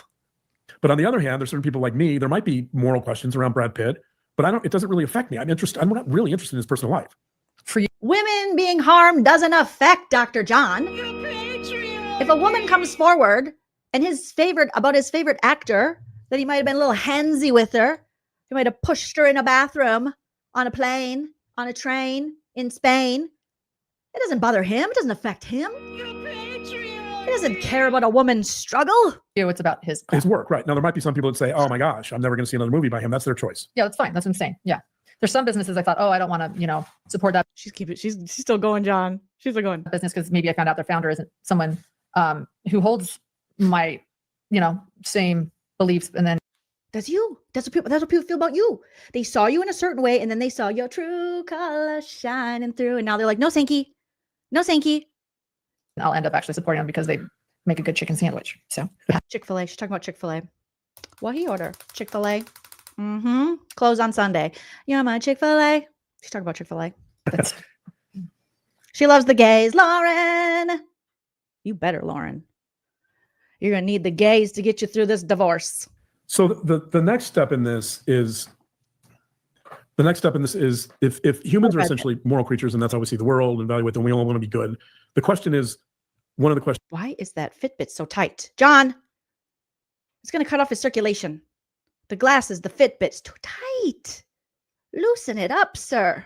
That arises from that is Maybe he has one of those asphyxiation things where you got to, what was that, like David Carradine or what was that? Is that his name, you guys? Okay. It's inappropriate. It's inappropriate. It's Why do inappropriate. you guys make me bring that up? how do we maintain that? So when there's threats to our moral character, how do we maintain that perspective? How do we see ourselves as good? And the answer is there's something called the cognitive response principle. okay. The cognitive response principle basically says that any information you get is only going to confirm whatever beliefs or perspectives you have. So in other words, you can get information that contradicts your identity or your view of the world, and you're going to disregard it. You don't care, right? Because what you're going to do, the cognitive response principle basically says that all persuasion is self-persuasion, meaning you're going to get that information, you're going to come up with a lot of reasons why it's wrong, even though it's correct. Somebody gives you evidence of something, you're going to come up with a lot of reasons. So when people are giving you evidence that this is not actually threatening or stalking and isn't something that should go to the police, you guys are going to come up with a million reasons why, even though it's true, it's not true. I know he's not meaning for it to work against them, but this is working against them. That does explain what's happening here with you guys, though. It's about why that's wrong and why you're still a good person. That's exactly what that's what the 9 hours was. Why everyone's wrong, while the judge is wrong, why the public criticism is wrong, why long crime is wrong. And she's right and moral and good and just. There's also something we talk about all the time, which is confirmation bias. Confirmation bias is you take evidence or information, you find the parts that confirm your view, you disregard the parts that don't. Right. Which is like what you're doing with all your evidence and your Brad Pitting. And all of a sudden, you still believe the same thing. Yep. That's kind of what you're doing. This is what he's doing. So part of this is that if you're that 4-year-old kid who thinks that Gabriel's a hurter. A hurter? He is, Lemon. He's talking about himself and Lauren. How did you not get that? These people are that gone. These people are that high on their own supply. These people are that lost in the sauce that they really don't see that they're just explaining themselves. We did the tongue again. He's like, so part of this is that if you're that 4-year-old kid who thinks that Gabriel's a hurter. Tongue. Oh God, that tongue. Oh, you guys warned me about the tongue, but every time I see it now, it comes out long and strong. It's like, oh. And let's say that He's like, is my hair still there? It's still there. The toupee's still toupeeing. kid grows up with Gabriel. Let's say he lives in the same neighborhood. That kid at 4 thinks Gabriel's a hurter. Every bit of information that 4-year-old gets from there on out until they're adults, he could use to either confirm that. Or he could not. Or he could get over it or forget because he's 4 years old. And they're kids and they seem to be able to get over things a lot better than you guys because your egos are involved. View, or he could get information that Gabriel, in fact, is a really good kid. He's in the Boy Scouts. But you might take, let's say, he would take that information and disregard it and tell you why Gabriel is still such a bad kid. Because you could also say, oh, he's in the Boy Scouts, not good. Depending on how you see the Boy Scouts or how you want to see Gabriel. To your point. I'm using that. I'm using that. Yeah, that's true. You guys are funny. Depending on how you want to see this, good or bad, it's how you'll connect the dots to confirm your Connect the dots. bias to Gabriel or to create a new Justice for Gabriel. Can we let Gabriel go? view. We need a narc slayer. We need a narc slayer moment, you guys. These two, right, Otter? These two. In every generation, there is a chosen one. She alone will stand against the vampires, the demons, and the forces of darkness. She is the Slayer. Let's go, narcs. Right. And this is important because if people are engaged in a smear campaign and they get information that contradicts their belief, they're going to ignore it. Correct. They're going to stand their moral ground. They're going to stay with their moral superiority. They're going to, Which is what you guys did. So yes, I agree. remain in their self-righteous perspective because That's you guys, self-righteous. they have a moral authority. They'll twist the evidence. Lauren, that's what you did. Oh, she thinks I'm too critical. That's another fault of hers. That's what you did, Lauren. You twisted evidence to make it look like something it wasn't. They'll edit the evidence. They'll edit it. They'll twist it. They're going to This is how detectives feel when they catch people in their own shit. They're like, oh, fuck. They're telling on themselves. They'll show pull you. the evidence out of context. Right. They're going to show you whatever they want to show you because of confirmation bias and the Like how she didn't show us what the judge said. She just showed us what she wanted to show us, but she didn't show us that they actually went to court on like September 25th or 22nd or something. And the judge himself even said, this doesn't seem like what you're saying it is. This seems like more like you're trying to silence this person and you're angry. cognitive response principle. So no matter what information you give them, it's not going to move the needle. It's not going to impact their perspective that you're a bad person and you're immoral. And they have to fight that battle on that moral terrain. I think you're both bad people. At this point, doing this to us, I think you're bad to the bone. Bad for Brad Pitt and his boner. Because more than likely, it's going to be much more difficult to fight it on the terrain of content and the quality of content. Yeah. But let's move on. So that's important to know because this is why. Yeah. When evidence comes out to the contrary, like you and I have gotten a lot of feedback from people that's been very positive about creators we've helped. Mm-hmm. Ew. We've helped so many people. Okay. We don't want to brag. We don't want to say it. We help people for the credit. All right. Not just to help people. About victims, we've helped. And we help the victims, not because it's the right thing to do, because we want to be able to say we did it and get praise. It is right to give thanks and praise to us. All these people have reached out to us, right? A lot of people reached out to us because we're great. That contradicts their narrative. Right. And so therefore, that's information. That's evidence that contradicts their narrative about how immoral you are. Mm-hmm. Therefore, they're going to use confirmation bias and they're going to use cognitive response principle. 2,000 years later. Sir, brevity. Your whole family needs brevity. To negate or deny or minimize or delete all of that information that could change their perspective, right? That's like, you should delete this video. That's how you continue on a smear campaign. Yeah. You put it on moral terrain. How many smear campaigns have you done, John? You seem to know a lot about smear campaigns. Disengage from any contrary evidence, and that's how you keep going. In fact, that's how you escalate. But let's take the next step in this analysis. And this is years later. This is a step I love. There's something called the fundamental attribution error. Okay. The fundamental attribution error is probably one of the fundamental principles of psychology. It's been proven over and over again by research. Okay. She's like, ooh, interesting, not interesting at all. It's if there's such thing as a law in the field of psychology. Why is he sitting like this? There's such thing as a law in the field of psychology. This is it. I'm so excited. This would be close to that. Okay. Another law. She's pretending. Okay. Tell me more, John. Okay. And she's kicking him under the table. Shut the fuck up. There's a psychologist recently deceased, Mihaly Csikszentmihalyi. Now we're bringing up the dead. We're digging up the dead because your wife can't admit she's wrong. Is his name.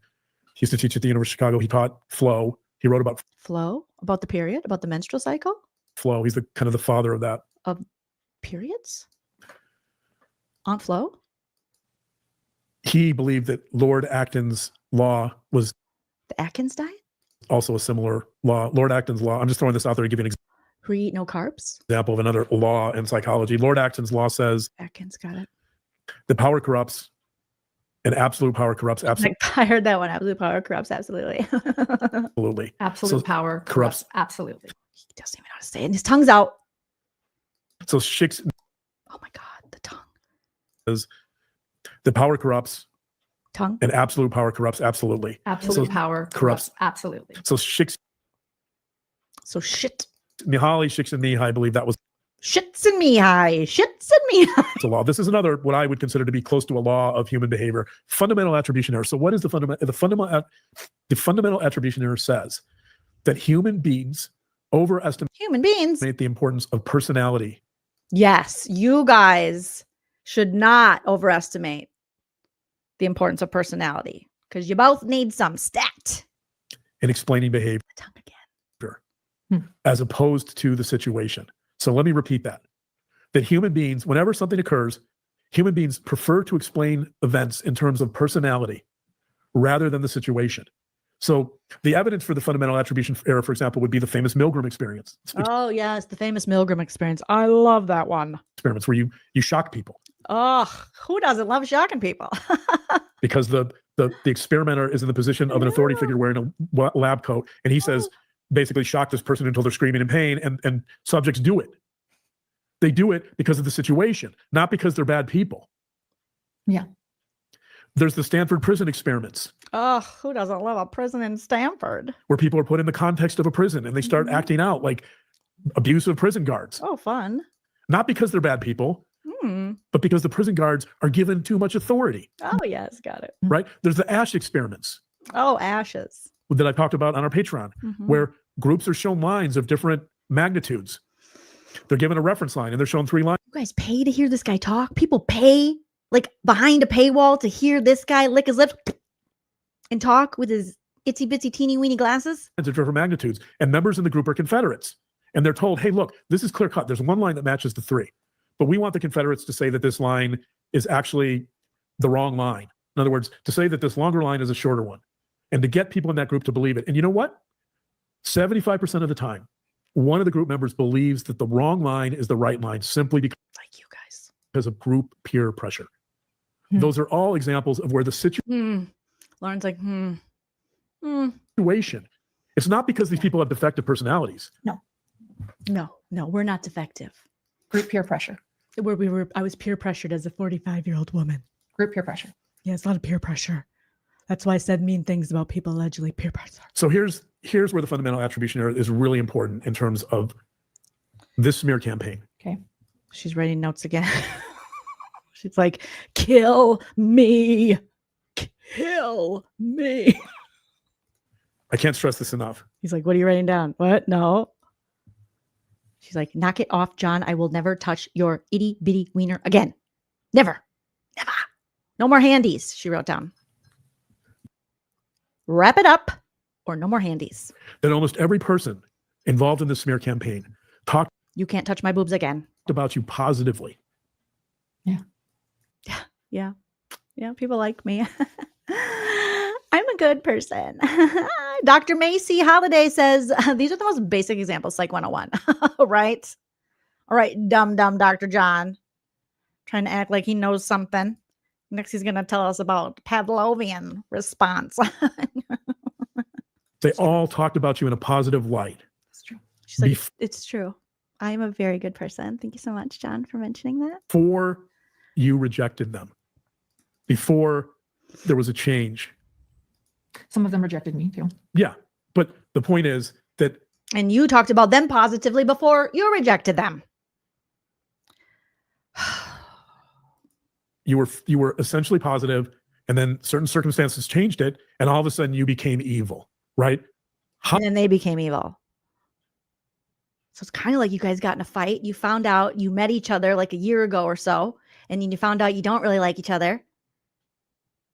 And now you talk shit on each other.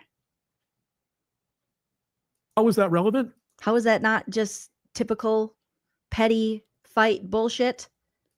Because they saw Like the Real Housewives? your personality as good. They saw you as kind. We have messages from people proving this. Yeah.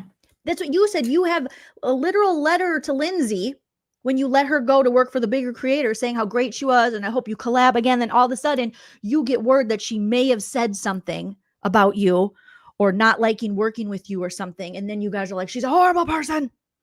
She's friends with the stalker. They're all plotting against us. Until their friendship with you or their relationship with you changed. And then all of a sudden John, that's what all of them did. Dum-dum. became haters. You became bad, right? It's the fundamental attribution error. Do you just go from saying, oh, you know what? This person is so nice. That's what your wife said. One of these people that is no How did Christina become so nice? Gave her so many gifts, free pictures, was an artist, Airbnbs, so now she's a stalker. longer with us. She said, oh, John and Lauren are angels. No. We are angels. Oh my God. You guys like remember all the nice things people say about you. Like you catalog them. Right? One of these people said, oh, Lauren is so kind. Someone just sent us, we've been getting You guys want to hear more people telling us how great we are? a lot of messages, by the way, from people Yeah. that know people, and thank you. Who are you trying to prove it to? Okay. Because I don't believe it. I believe you have people hoodwinked. I believe you have people in your cult that want to believe in you, but oof. Someone else sent us a message from somebody that said they are just as nice as in person as they are on their podcast. Well, there's other people who are saying they met you at these trials and that you are not very nice. So I don't know. And now you're evil. So the issue is, this explains it. This law of psychology, the fundamental attribution error explains it. Is it because you have a defective personality and you're evil and immoral?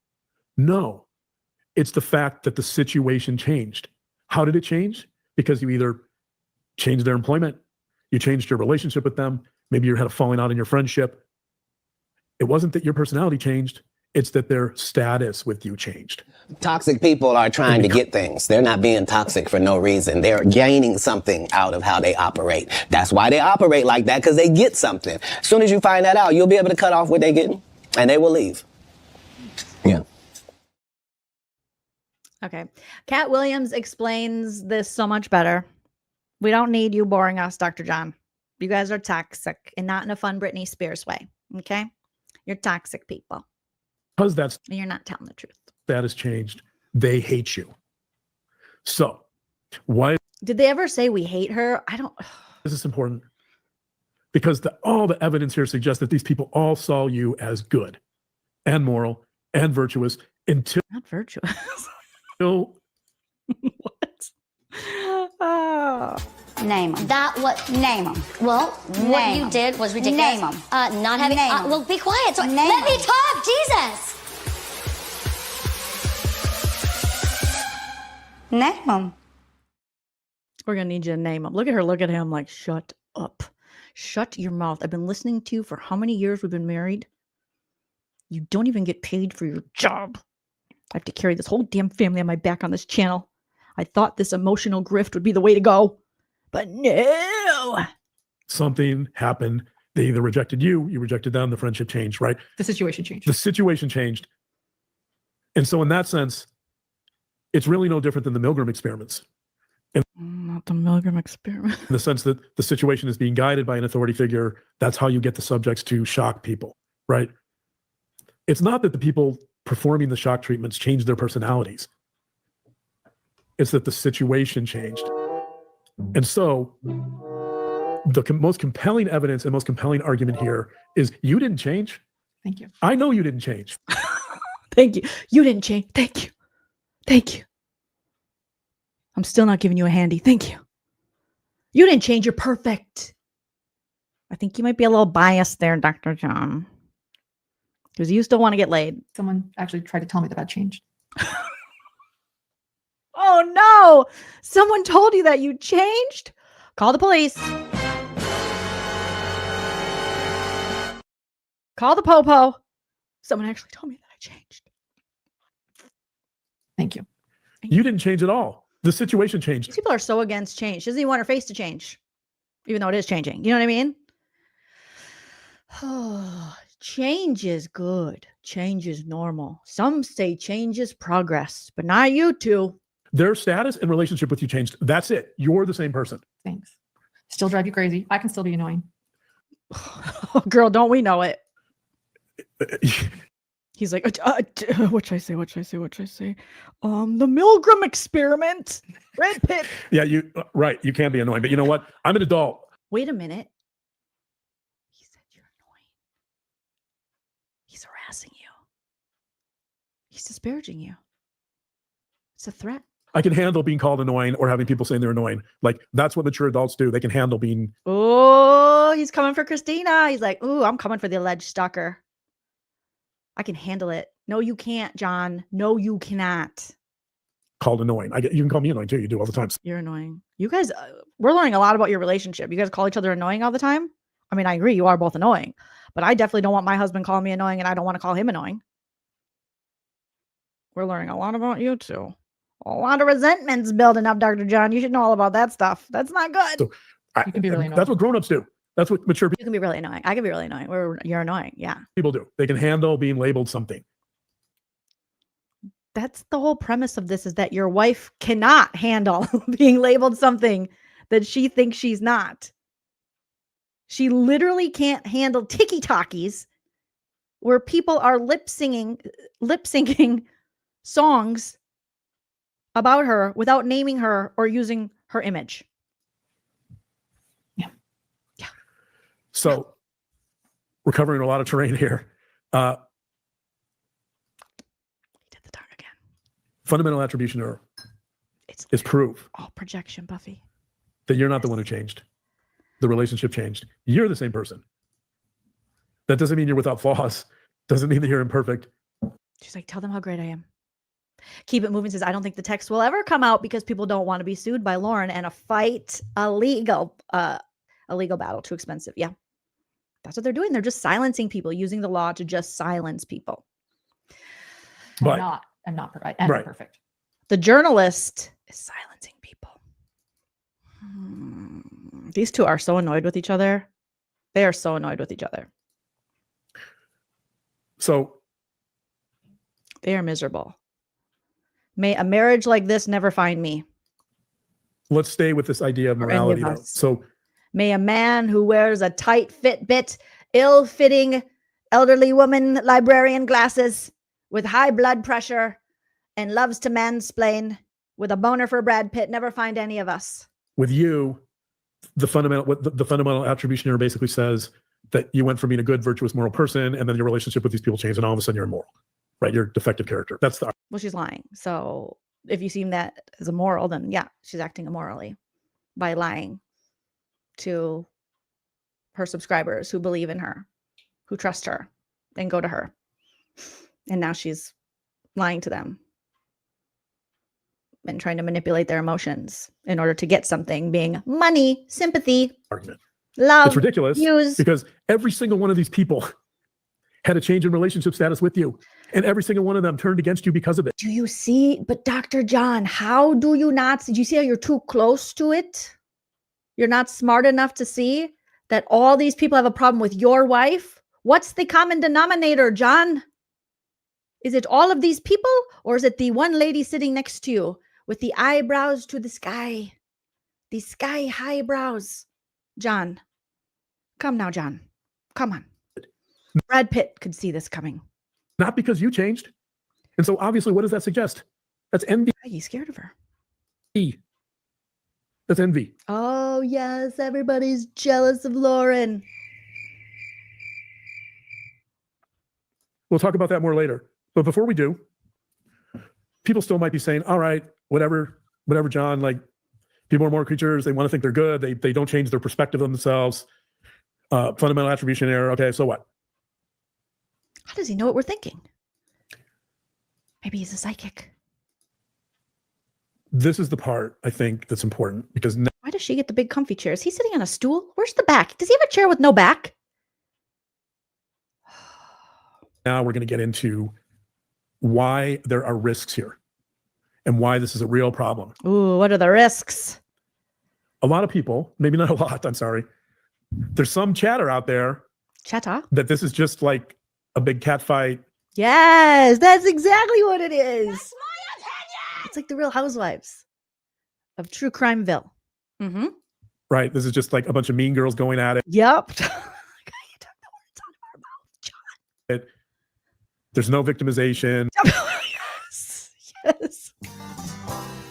You save big money. You save big money when you shop Menards. You got it right, sir. All right, must be over soon. Oh my God. There's no risk of violence, right? There, so far, none. No proof of any violence to come. This is just all overblown. Yes. I don't have any yes now. I'm going to show you now why that's not true. Oh. There's something I'm going to read from a book here. In other words, you're saying that I don't have a stalker and that I did a 9-hour live. Yep. Crying you were. Yep, you did. Yep. Crying wolf. Faking the whole thing, and you. Yep. Yeah. Yeah. We're crying about a cat fight. Where Right. I'm dramatic and yes, very dramatic, very melodramatic. We'll get to that. Tons of hyperbole. In a little bit. There's a couple of psychologists, Alan Fisk and not Pfister, not the Pfister sisters. Paige Rye. They wrote a book called Virtuous Violence. They've done a lot of research on this, by the way. So there's empirical support for them. What did you do? Did you do any research, Dr. John? Have you written any books? This theory. Okay. But what did the Pfister sisters say? I'm going to read. Oh, he's even got it marked. I'm going to read a little bit from their book and start explaining why this moral crusade and this desire for certain party, this self-righteous moral, referendum on you is important. 2,000 years. So here we go. Later. Oh, not the glasses. I can't take you seriously with those glasses. You give them back to that little grandma. Most violence, this is according to the theory by Fisk and Ray. Most violence is morally motivated. People do not simply justify or excuse their violent actions after the fact. At the moment they act, people intend to cause harm or death to someone they feel should suffer or die. That is, people are impelled to violence when they feel that to regulate certain social relationships, imposing suffering or death is necessary, natural, legitimate, desirable, condoned, admired, and ethically gratifying. In short, most violence is the in short, make it short, dickhead. exercise of moral rights and obligations. Working within the framework of a relational models theory, our thesis is that people are morally motivated to do violence to create, conduct, protect, No one's doing violence. They're doing tiki-takis redress, for an account with 300 followers. terminate, or mourn social Probably only has more followers now because you guys keep talking about it. relationships with the victim or with others. We call There are no victims here. Just ridiculous people, ridiculous adults. our theory virtuous violence Virtuous violence theory. theory.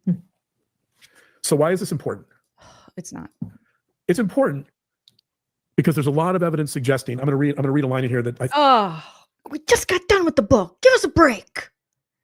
What is this, mandatory summer school? think is really critical. Stop it. In short, most violence In short. is the exercise of moral rights and Didn't you already read this? obligations, right? Take the class. The reason this is important is because virtuous violence theory completely applies to your situation in the sense that the people engaging in the smear campaign feel morally justified. They feel like their moral rights were violated and they want retribution. You already said that. One of them reposted on her TikTok. Not a repost. Oh my God, she reposted on her TikTok, you guys.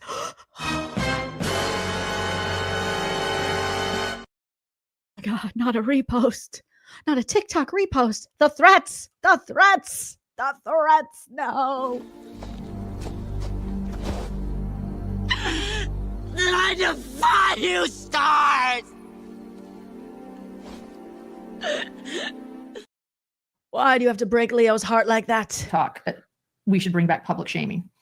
That's kind of what you're. I mean, a little bit. You guys do need a little bit to be shamed. You guys should be ashamed. Everyone should feel a little shame sometimes. When you do stupid shit, you should feel a little shame. And that makes it so you don't want to do it again because you remember that feeling. It's the same reason I stopped drinking.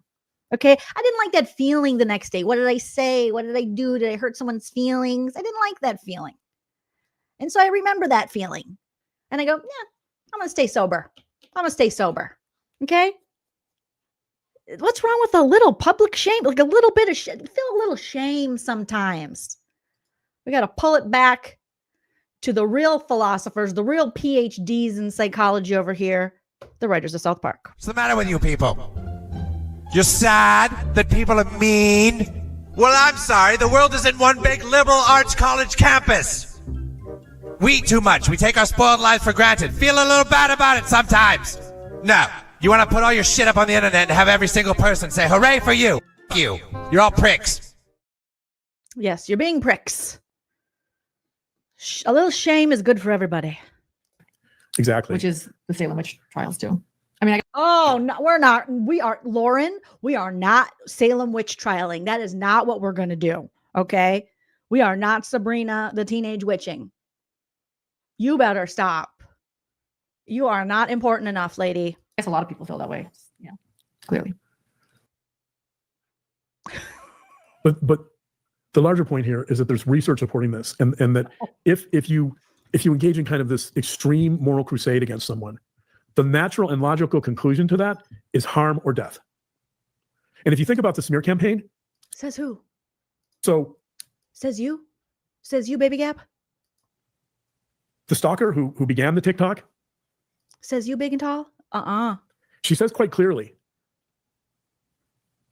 that her goal is to burn the kingdom down, right? You know what you'd have to believe? That you actually have a frickin' kingdom, which is ridiculous. And it's a figure of speech. Look that up, Dr. John. It's clear that her goal is not only harm, reputational harm, emotional harm, psychological harm, but the harm that she really wants to affect is to ruin you and ruin your life and burn the whole kingdom down. Oh, yes. Just jump right ahead to all of those things when she said nothing of the sort. Right? The goal. So what that's implying is that she won't stop until that harm is executed and complete. Until you're executed. So if she burns the kingdom down, then she feels morally vindicated. Or if there's a death, if someone harms themselves or someone harms you, then the game's over. She's morally vindicated. Here's the problem. Here's the risk. This is why this is so risky and so important, because these people, these are doing it to us, and we are the most important people on the planet. Self-righteous, morally superior people. That's you guys. That is literally you sitting on your self-righteous soapbox, talking down to us. They want like Dr. Holloway says, with the most basic Psych 101 bullshit ever. moral vindication. And they're not going to stop until they get moral vindication. They're not going to stop until they get moral vindication. And the way they get moral vindication, the way this game ends, You have to die. Everybody must die from mansplaining. Dr. John. is either you're dead or you're completely ruined. That's it. And that, by the way, is malicious intent. You are so dramatic, bro. Oh my God. I'm on day 3 of my period and I'm not this dramatic. And I'm going through perimenopause, bitch. One of the things about stalking, and we're going to talk about the definition of stalking in a little bit, there has to be malicious intent. There has to be some intent to cause harm. You have it in spades here. When some Every content creator, YouTuber who's ever used the term in spades, problematic at best. Liars, grifters, scammers, emotional vampires. It's like they share a script. one says that they want You have it in spades. to burn your kingdom down, when they want to expose you, when they want to harm you, Yeah. they Yeah. Look at you're feeding into her crazy paranoia. feel justified in doing it. They feel, as virtuous violence theory would predict, Graciela, you know what I'm talking about. They all say they that. feel like most violence is the exercise of moral rights and obligations. That's exactly what this is. They're exercising in their mind their moral rights and obligations because you harm them, because you're immoral, because you're a bad person, and they will not stop until their goal is met, which is to ruin you or I think he looks like a Diva Cup man. He's a maxi pad with wings or a Diva Cup man. That's what I would give him. Here's your Diva Cup, Dr. John. Try not to spill it when you're changing it. Okay. have you end up dead. That's the goal. What? Yes. If Christina makes tiki-takis for 300 people, mostly your friends, because this is like an inside thing, because these people know you and they don't like you, they most certainly want you DEAD.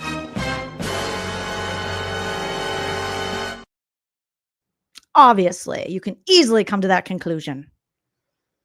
You need a new prescription on your glasses, John. Let me continue with another. I'm going to read another. Please don't, John. Your wife's baby door has sewn itself shut. She can no longer have intercourse with you. You are too boring, too dramatic, too disingenuous. Stop it now. Part of this book that's so important. So important. You can't even remember it without reading it.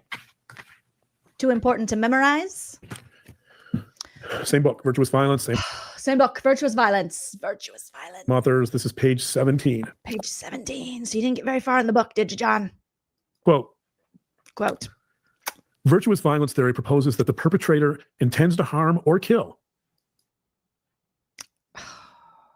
in order to constitute a social relationship, to make it correspond with a prescriptive model of what the relationship ought to be, what it must be made to be. It didn't happen.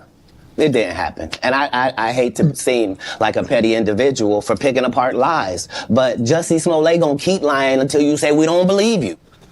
Like, it's important in the checks and balances of the universe that liars not get to make complete narratives for themselves. Yeah, it didn't happen. None of this is it. Look at his tongue is out. Oh my God, you guys, look at this. I'm going to make it bigger so we can see his tongue. Oh my God, John. It didn't happen. You're being the Jussie Smollett of the crime scene, of the true crime scene. He does look like a very unattractive elderly lesbian. In other words, people engage in virtuous violence to get people to conform, and they want them to conform to their perception of a prescriptive model or an ideal of what they think the relationship should be. Yeah. That's conformity. That's all over this. That's all over this situation. They're evaluating you. And again, this gets to the question of moral authority. They're evaluating you against an ideal of loyalty and conformity and acquiescence and fitting in above all else. Acquiescence. What they're not doing is they're not evaluating against, they're not evaluating against the criteria of quality work. Right. We talked about, they're not evaluating you against the criteria of creativity. They're not evaluating. Yeah, because sometimes she goes live in her car and talks to the camera. It's quality. You against the criteria of complexity, because they're not allowing you to be complex. No, I need to conform. Yeah, when she's talking shit about people in the text messages, it's very complex. You don't get it. You need to conform, right? If you reject them, you're not conforming. You're not loyal. Like one of the themes that you see throughout this entire TikTok is, oh, she's a bad friend. Do you see how ridiculous this is, John? Even when you describe what's in the TikTok, oh, she's a bad friend. Do you see how that's not a crime? That's not a threat. That's not stalking. That's women who aren't getting along and they're acting petty and they're fighting with each other and they're trying to one up each other. I'm going to punish her for being a bad friend. She doesn't know I'm punishing her for being a bad friend. what a friendship is. That's Not a friendship is. the ideal. That's the You just summed up what's going on. reason why there's a real risk of violence here is because number one, this can escalate so easily. And Or it couldn't. Name a true crime that you guys have covered. I still want them to. Name something that you've covered that started like this.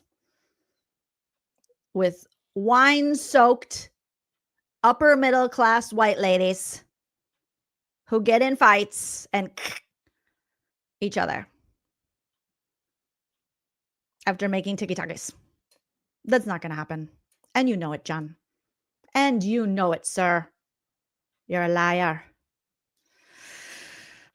I'm ashamed of you, John. Oh, half of you got to go. You got to go by noon today. We got the dog. Oh, y'all done set it up. Y'all set it straight to the Yeah, we heard the dog. No, John. They will just continue to talk shit on each other. No one will be schmurdered. number two, you don't fit that ideal.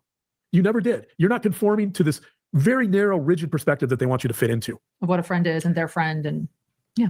Yeah, they don't want you to talk shit about them. What a novel idea for a friend.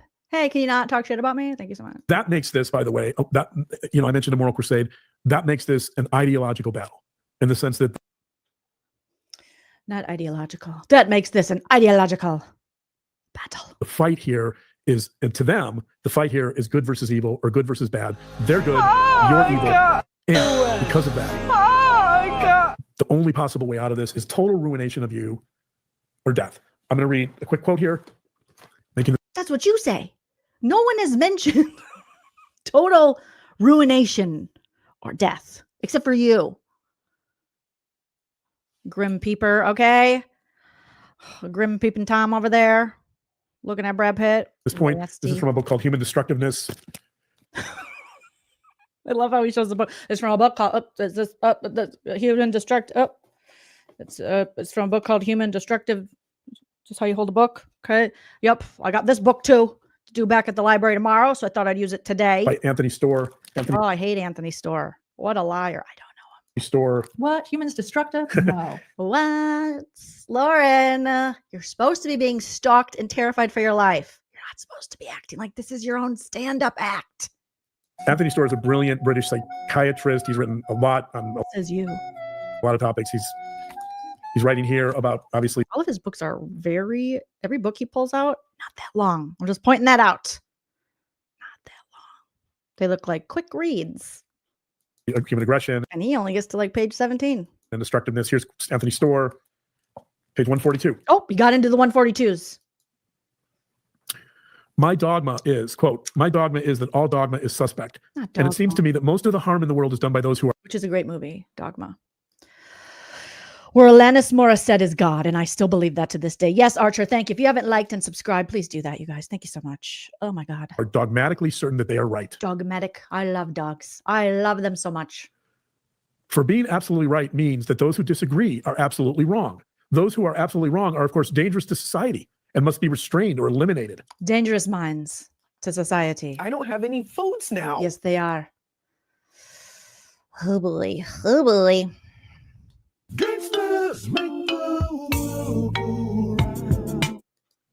That is the beginning of the road to the torture chamber and the gas oven. I'm sorry, what?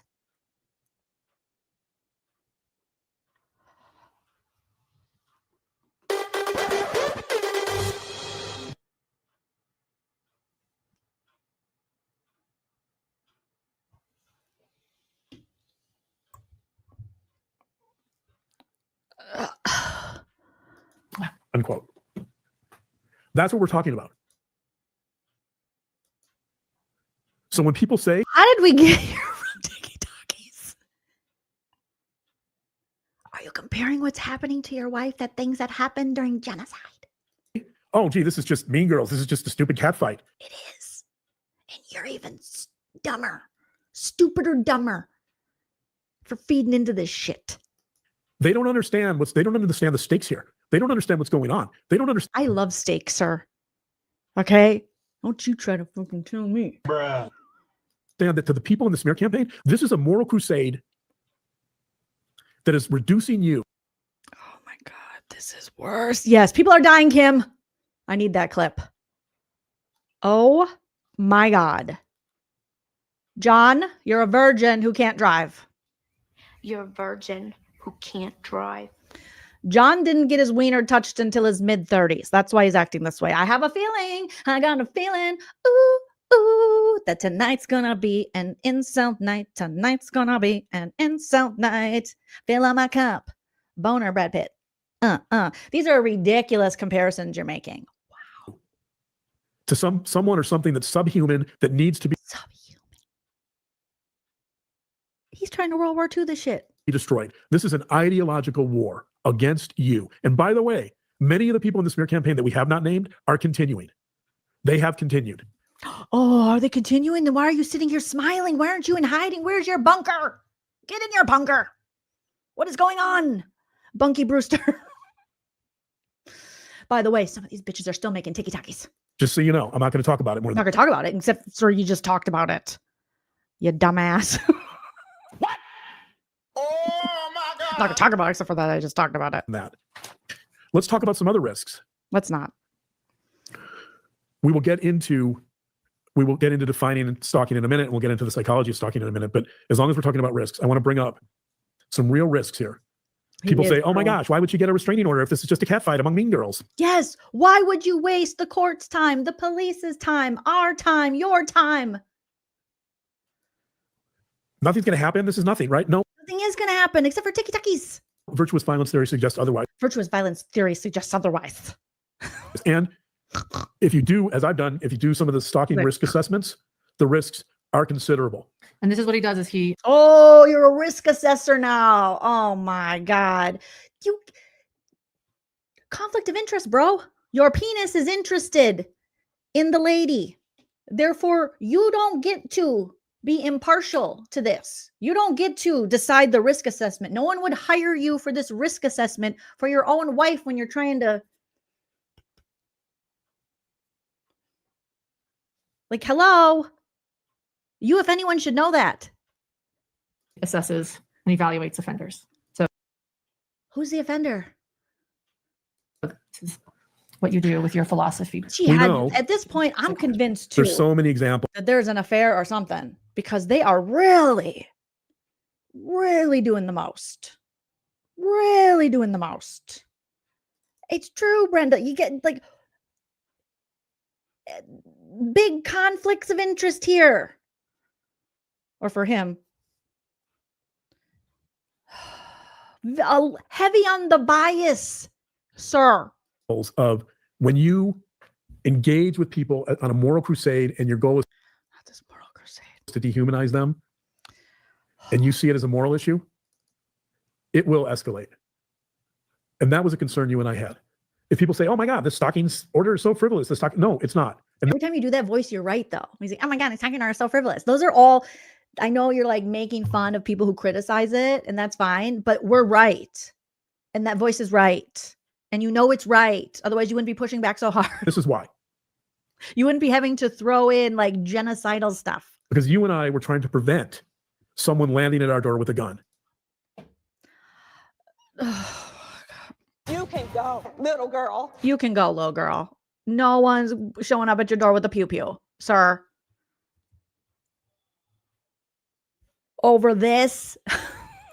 We did not want to get to that point. We did not want to get to that point. Oh Somebody my God. has now threatened us with that. Somebody's threatened you with a pew-pew. Online. Yes. Officially. We were officially online. Received our first official death threat. You received your first, prove it. Name them. I'm going to need to say, you guys have proven yourself to be lying, make liars who lie. So I don't believe you. People always say that.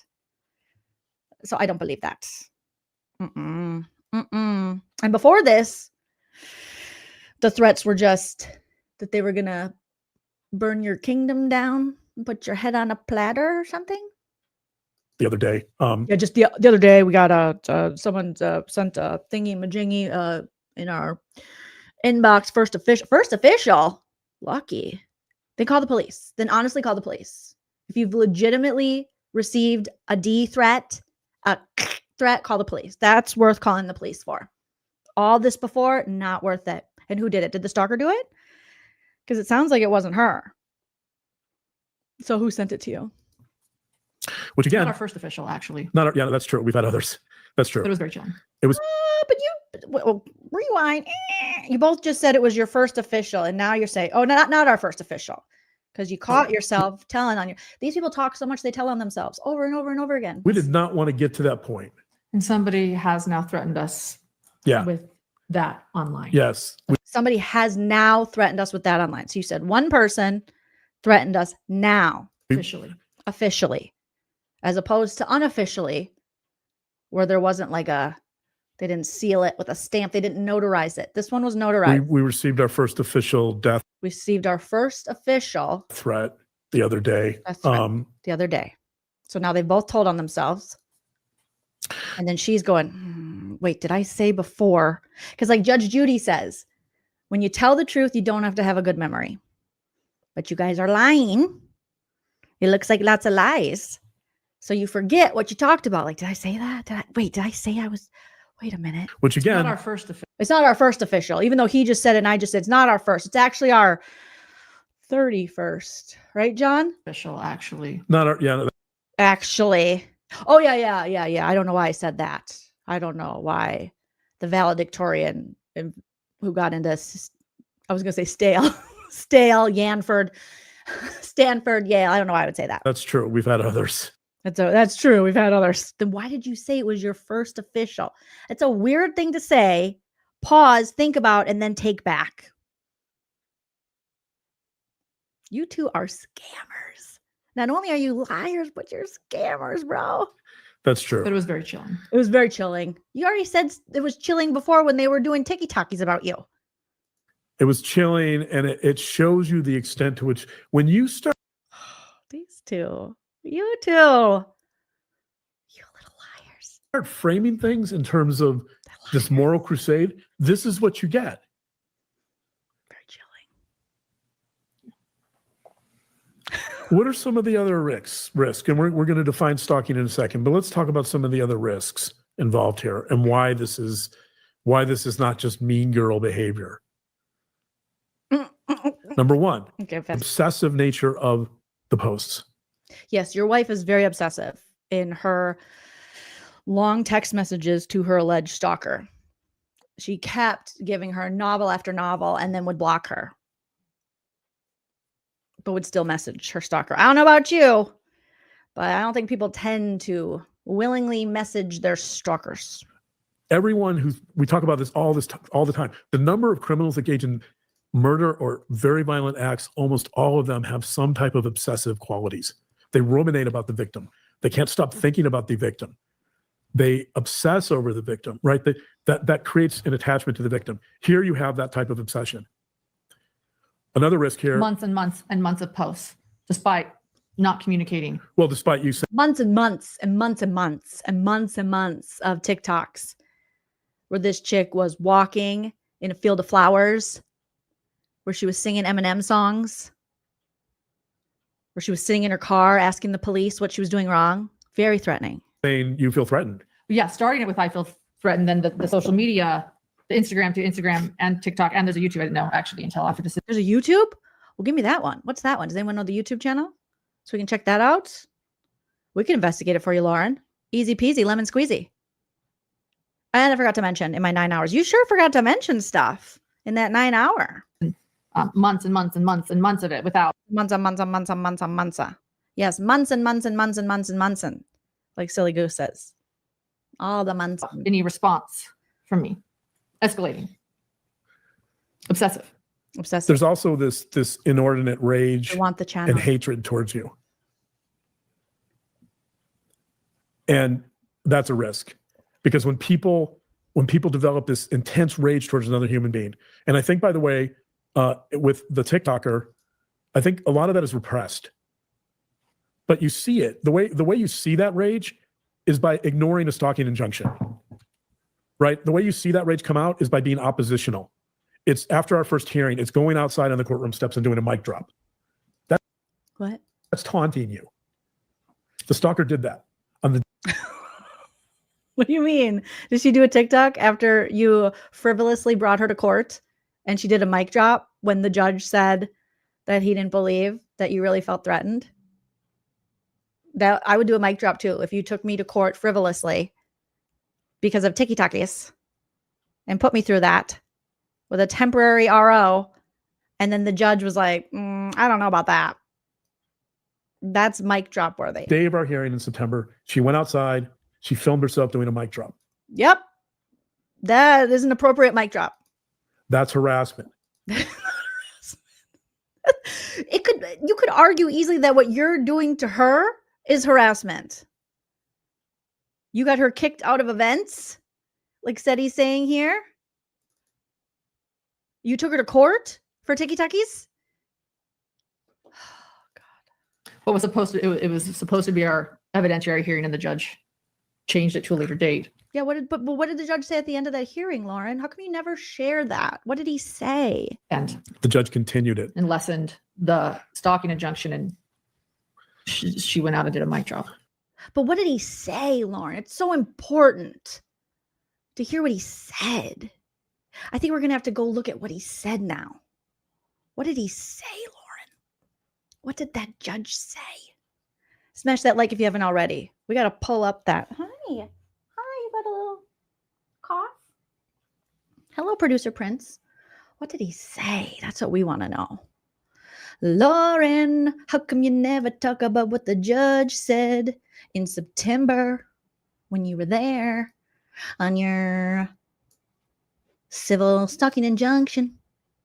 How come you never talk about it? Lauren. Okay. Let me pull it up here for you guys. Lauren, why you lying?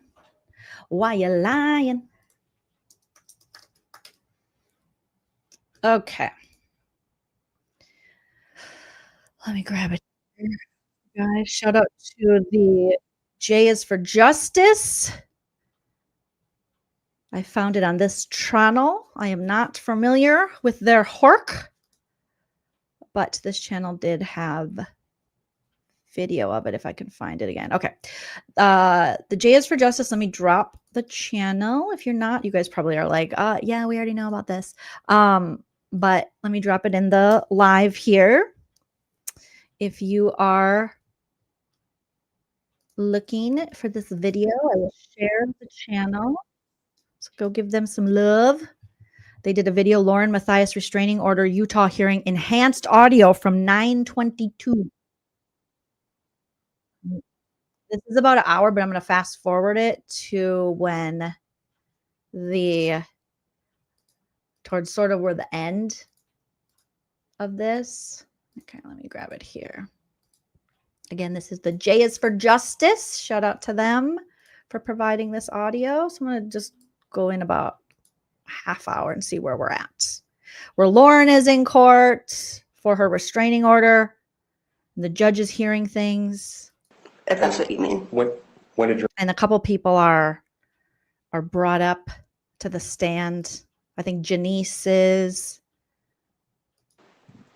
Yeah, I think so. Okay, what's your recollection? Let's rewind it just a little. We left after. Your testimony and your declaration. Trial? Yeah, it was Laura Daybell's trial in Boise. Okay. That's all I have. Thanks. Yes, that was one witness. I forget. Ma'am, you may step down. No, I'm assuming no redirect. No, Your Honor. Okay, thank you, ma'am. Next witness? Yes, we'd like to call Lindsay. Shout out to Lindsay. They called Lindsay to the stand.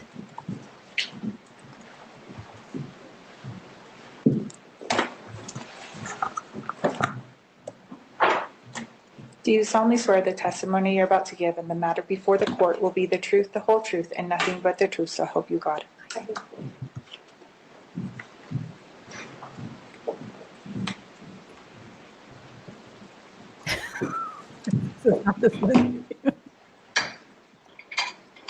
Miss, could you state and spell your name for the record, please? Lindsay. And they obviously blur out the docs or mute out the docs. Sorry. Thank you, Miss. And in anticipation of the hearing today, did you provide a declaration to be filed with the court? I did. And did you have the opportunity to review, draft, contribute, or otherwise You wear heels, girl. I'm worried about your feet, Janice. Shout out to Janice with the ballet flats. put your seal of approval on the declaration? Yes. And did you authorize me to sign on your behalf and file with the court? Yes. And did you understand at the time that your testimony in your declaration could be offered in place of your direct examination here at trial? Yes. And do you certify that you understood that you were making the statements that you made under penalty of perjury of Utah law? Yes. And are these statements true and correct to the best of your knowledge, information, and belief? Yes. Just by way of background and a quick summary for the court, could you please tell me your relationship with Ms. Respondent? I met Christina in April of 2024, and we became friends and have been friends since. Okay. And would you please describe your relationship with the petitioner, LaurenMatthias? I met LaurenMatthias in April of 2023, and we were acquaintances at first and then later became friends. And then we were friends in April of 2024 when I met Christina. Okay. Was there any point at which your friendship with Ms. Matthias changed? Yes. When was that? In December of 2024. And what happened? Well, I was freelancing, working for her, and that relationship ended. I thought we were still friends. We talked in December. Everything was fine. Then the next time I saw her in person was in April of 2025. And we greeted each other briefly at the courthouse and lined for security. Hey, how are you? Good to see you. That type of thing. And I haven't spoken to her since. Okay. Did at any time Ms. ask you to contact Ms. Matthias for any reason? No. In your declaration, you gave some testimony It's like, did Christina ask you to contact Miss Matthias? And she says no. about an incident that occurred at a restaurant in Boise. Do you remember that? Yes. And was there any interaction by you personally with the police after that episode? No. Okay. Have you reviewed the police report that was generated from that episode? Yes. Okay. And you received a copy of it previously? Yes. Okay. Do you know whether or not that investigation remains open? To my knowledge, it's closed. Okay. And what's your knowledge on that based on? Based on the police report, the officer talked to the restaurant, maybe the waiter, confirmed that me and my friends were at the restaurant before. We left after, and the officer put in his report that he spoke to. Objection, hearsay, Your Honor. Hearsay, Your Honor. Okay. Hold on. Let me just. Yeah, she's going to testify anything the officer says. It will be hearsay sustained. And move to strike, please. Yeah, that's true. Move to strike. We got Any it. hearsay testimony. The rest of it. Okay. So with respect to your review of the report, just to repeat for the court, you've Yeah. reviewed the report? Yes. Okay. Was Ms. present at the restaurant in Boise? No. Do you know where she was? Europe. Okay. Objection, foundation. Sustained. So Christina wasn't even at the restaurant in Boise, which you guys have been saying in the comments. She was in Europe. How do you know where she was? Because she told me I'm her accomplice. She was going to Europe. Objection calls for hearsay. Or is hearsay, excuse me. Admission by a party opponent. Overruled. And in any event, she wasn't at the restaurant? Correct. Okay. Following the incident at the restaurant, or at any other time, have you, on behalf of Ms. ever reached out to Ms. Matthias? Never. With that, I'll yield, Your Honor. She said never. Is it okay if I drink one of these waters? Yeah. Okay, thank you. Look how scared these people are. They're being called to court over ticky-tackies. And they're like, are we going to jail?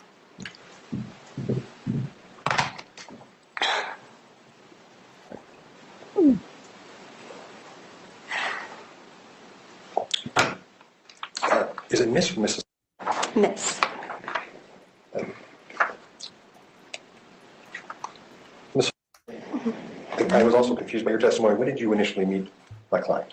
April of 2023. 2023? Yeah. I thought I heard you say 24. Sorry. And how were you introduced to her? I don't know. We were both at the same trial, and I might have introduced myself. I was there for work. I knew Lauren to be in that same industry. Just, hi, we're in the same trial, and maybe something like that. I don't really remember. Okay. How do you know the respondent? I met her in April of 2024, the next year, at a trial as well. Okay. Yeah. Would you describe your relationship? How would you describe your relationship with the respondent? Really good. We became friends. Kind of happenstance, but we had a lot in common and just kind of naturally became friends. And you're still friends to this day? Yes. You communicate regularly? Yes. How often? Multiple times a week. Do you have a social media account? Yes. Do you follow the respondent's social media account? Yes. Are you familiar with the account titled Objection, Your Honor? Yes. What is that account? That is one of Christina's TikTok accounts. You say one of hers. Does she have others? She has a art account where she posts art stuff because she's like a artist. Okay. Have you seen or watched, or are you familiar with the videos that are on the respondent's Objection, Your Honor account? Have I seen them? Yeah. Yes. Okay. All of them? I don't know if I've seen all of them, but I've seen a majority. Have you ever commented on any one of her videos? Yeah. How many times? I don't know, maybe 1, 2, 3, maybe. Okay. In those videos, do you recall the respondent ever referencing to a person as ex-friend? Yes. Who is the ex-friend, according to your knowledge? Objection, Your Honor. Foundation calls for speculation. This is me.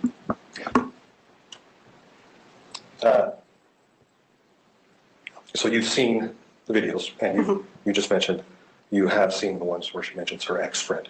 Correct. Okay. Let me ask you, what is your understanding of who the ex-friend is? My understanding, the ex-friend, to be LaurenMatthias. That's my client. Correct. Okay.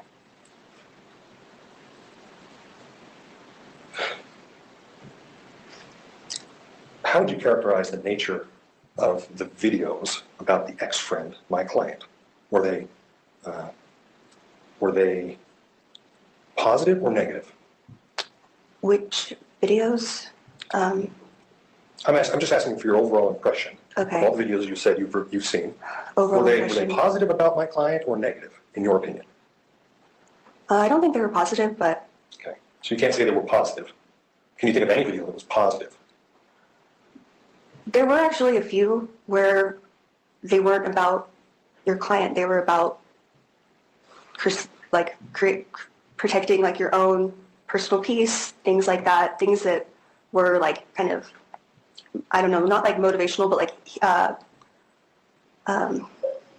like peaceful, like, I don't know if that makes sense. Okay.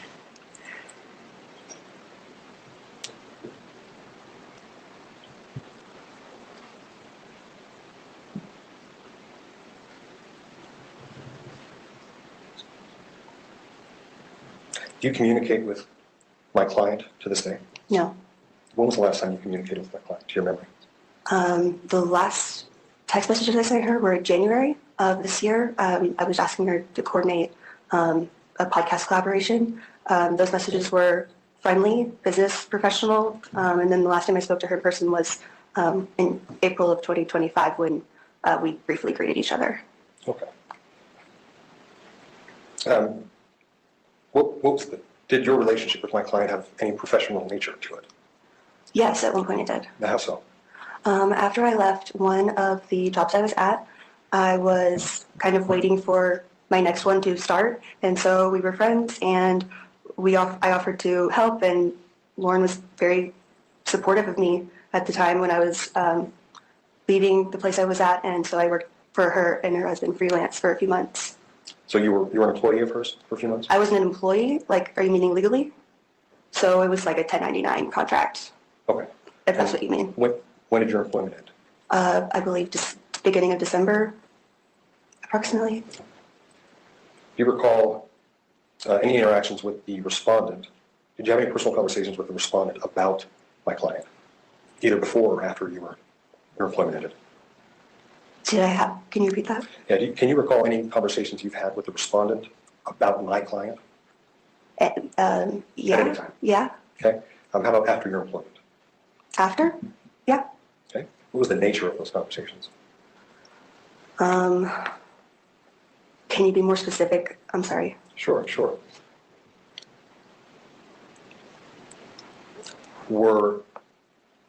Whenever you were speaking with her about my client, would you characterize it as positive or negative?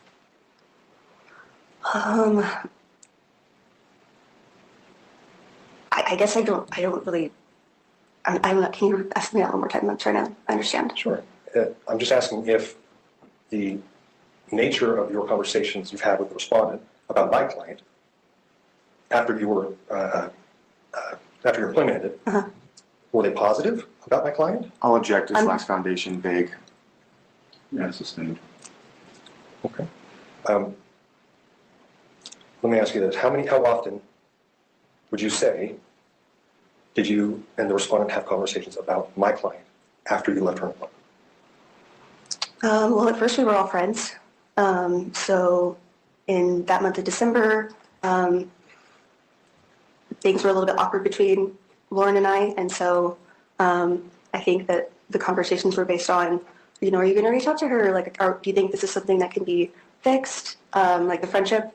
And then after that, I'm not really sure. I am aware of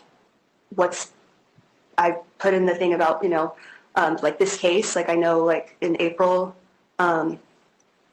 when Christina and Lauren had a conversation, like I knew about that. Were you aware of, when did you become aware of the respondent's social media account about my client? I'll object, assumes facts, lacks foundation. She's already testified she's seen and reviewed all the videos and knowledge of the accounts. So what the testimony I heard is that she's aware of some communication there, whether it was on the objection, Your Honor, a TikTok account, and that she understands that the ex-friend referred to there was referring to petitioner. So if you want to ask her about that specifically, or if there's others you can ask, but otherwise the objection is sustained. Okay. Do you recall speaking with the respondent at any time about her social media account titled Objection, Your Honor? Yeah. Describe that first, when you first became aware, please. I don't really remember. I think I would be guessing. I'm sure I was probably, I don't recall specifically. Do you recall if the respondent alerted you or made you aware that that channel existed, or did you happen on it on your own? I can't remember. So you don't remember the first time you watched a video on that account? Oh, no. I can't remember if she told me about it or if it popped up on my page. Okay. Let me ask you this. So, do you know approximately how many videos are on that account? No. Okay. I'll represent you. There's over 50. Okay. I'll object to the representation. You can represent that. I just want some clarification. 50 of what? 50 total videos? 50 videos allegedly referring to the ex-friend? Thank you. There are over 50 separate videos or posts on this my Objection, Your Honor account referring to the ex-friend and discussing some of her private details of personal conduct. Your Honor, I object to that. That's a fact in dispute in this case. Hold on. I understand your objection. What you can do is you can ask her if she understands that there are 50, if that would surprise her. If she doesn't know, she doesn't know. Okay. Have you seen all the videos, all of them? No, I haven't watched every single video. Are you aware of about what time they began? Yeah, I think so. Okay, what's your recollection? Maybe in June, maybe? Was this before or after you ceased working for my client? After? Okay. So, to clarify, the videos began popping up on this account, to your knowledge, after July of 24? 25. 25, excuse me. Sorry. Okay. Did you have any involvement in making or creating those videos? No. Okay. Are you aware that there's a second social media account titled the same objection, Your Honor, on, I think it's Instagram? Yeah. Okay. Have you seen those videos? I don't know. Okay. I'm not sure. Maybe. Maybe. All right. I can expand on that if you want a little bit, but. Sure, go ahead. So because I do other people's social media for work, I'm not typically logged into my own social medias. So when I do log on or switch accounts, like I kind of can't remember because I don't do it that often. I kind of don't really like social media for myself because I work doing it, so I can't recall. Okay. That's what I mean. That's all right. I'll move on. Yeah. Let me backtrack just a little bit for sake of time. To your understanding, based on your conversations with the respondent, who's your friend, who you mentioned you communicate with several times a week, you said 2, what is your understanding of the purpose for which those accounts were created? What's my understanding of the purpose of why those were created? Why did the respondent make those accounts? Do you know? I think because her art ones had like 50,000 followers on it, and she didn't want to put that on her art feed. Put what on her art feed? Other videos that aren't about art. Other videos about who? I'm trying to entrap her. It's like, what are they about? Are they about harassment? Are they about hating LaurenMatthias? And yes, I just looked up the tiki-talkies of Christina, the alleged stalker. And the one that she has for her art is Hey Christina Mac, if you want to support her, at Hey Hey Christina with a CH Mac, and she has 51,000 followers on her art one, and then on her objection, Your Honor spelled the very European or Canadian way, HONOUR, that has only 1,927, and me, I just followed it. Sorry. No offense, all offense. So before this, though, didn't have anywhere close to that, and still like 1,900 compared to your 300,000 plus on YouTube. Okay. Other videos that aren't about art. And what were the videos that weren't about art? I'll object as asked and answered. Well, and that would have been accurate before you asked this most second question, but I think the second question is appropriate, so overrule.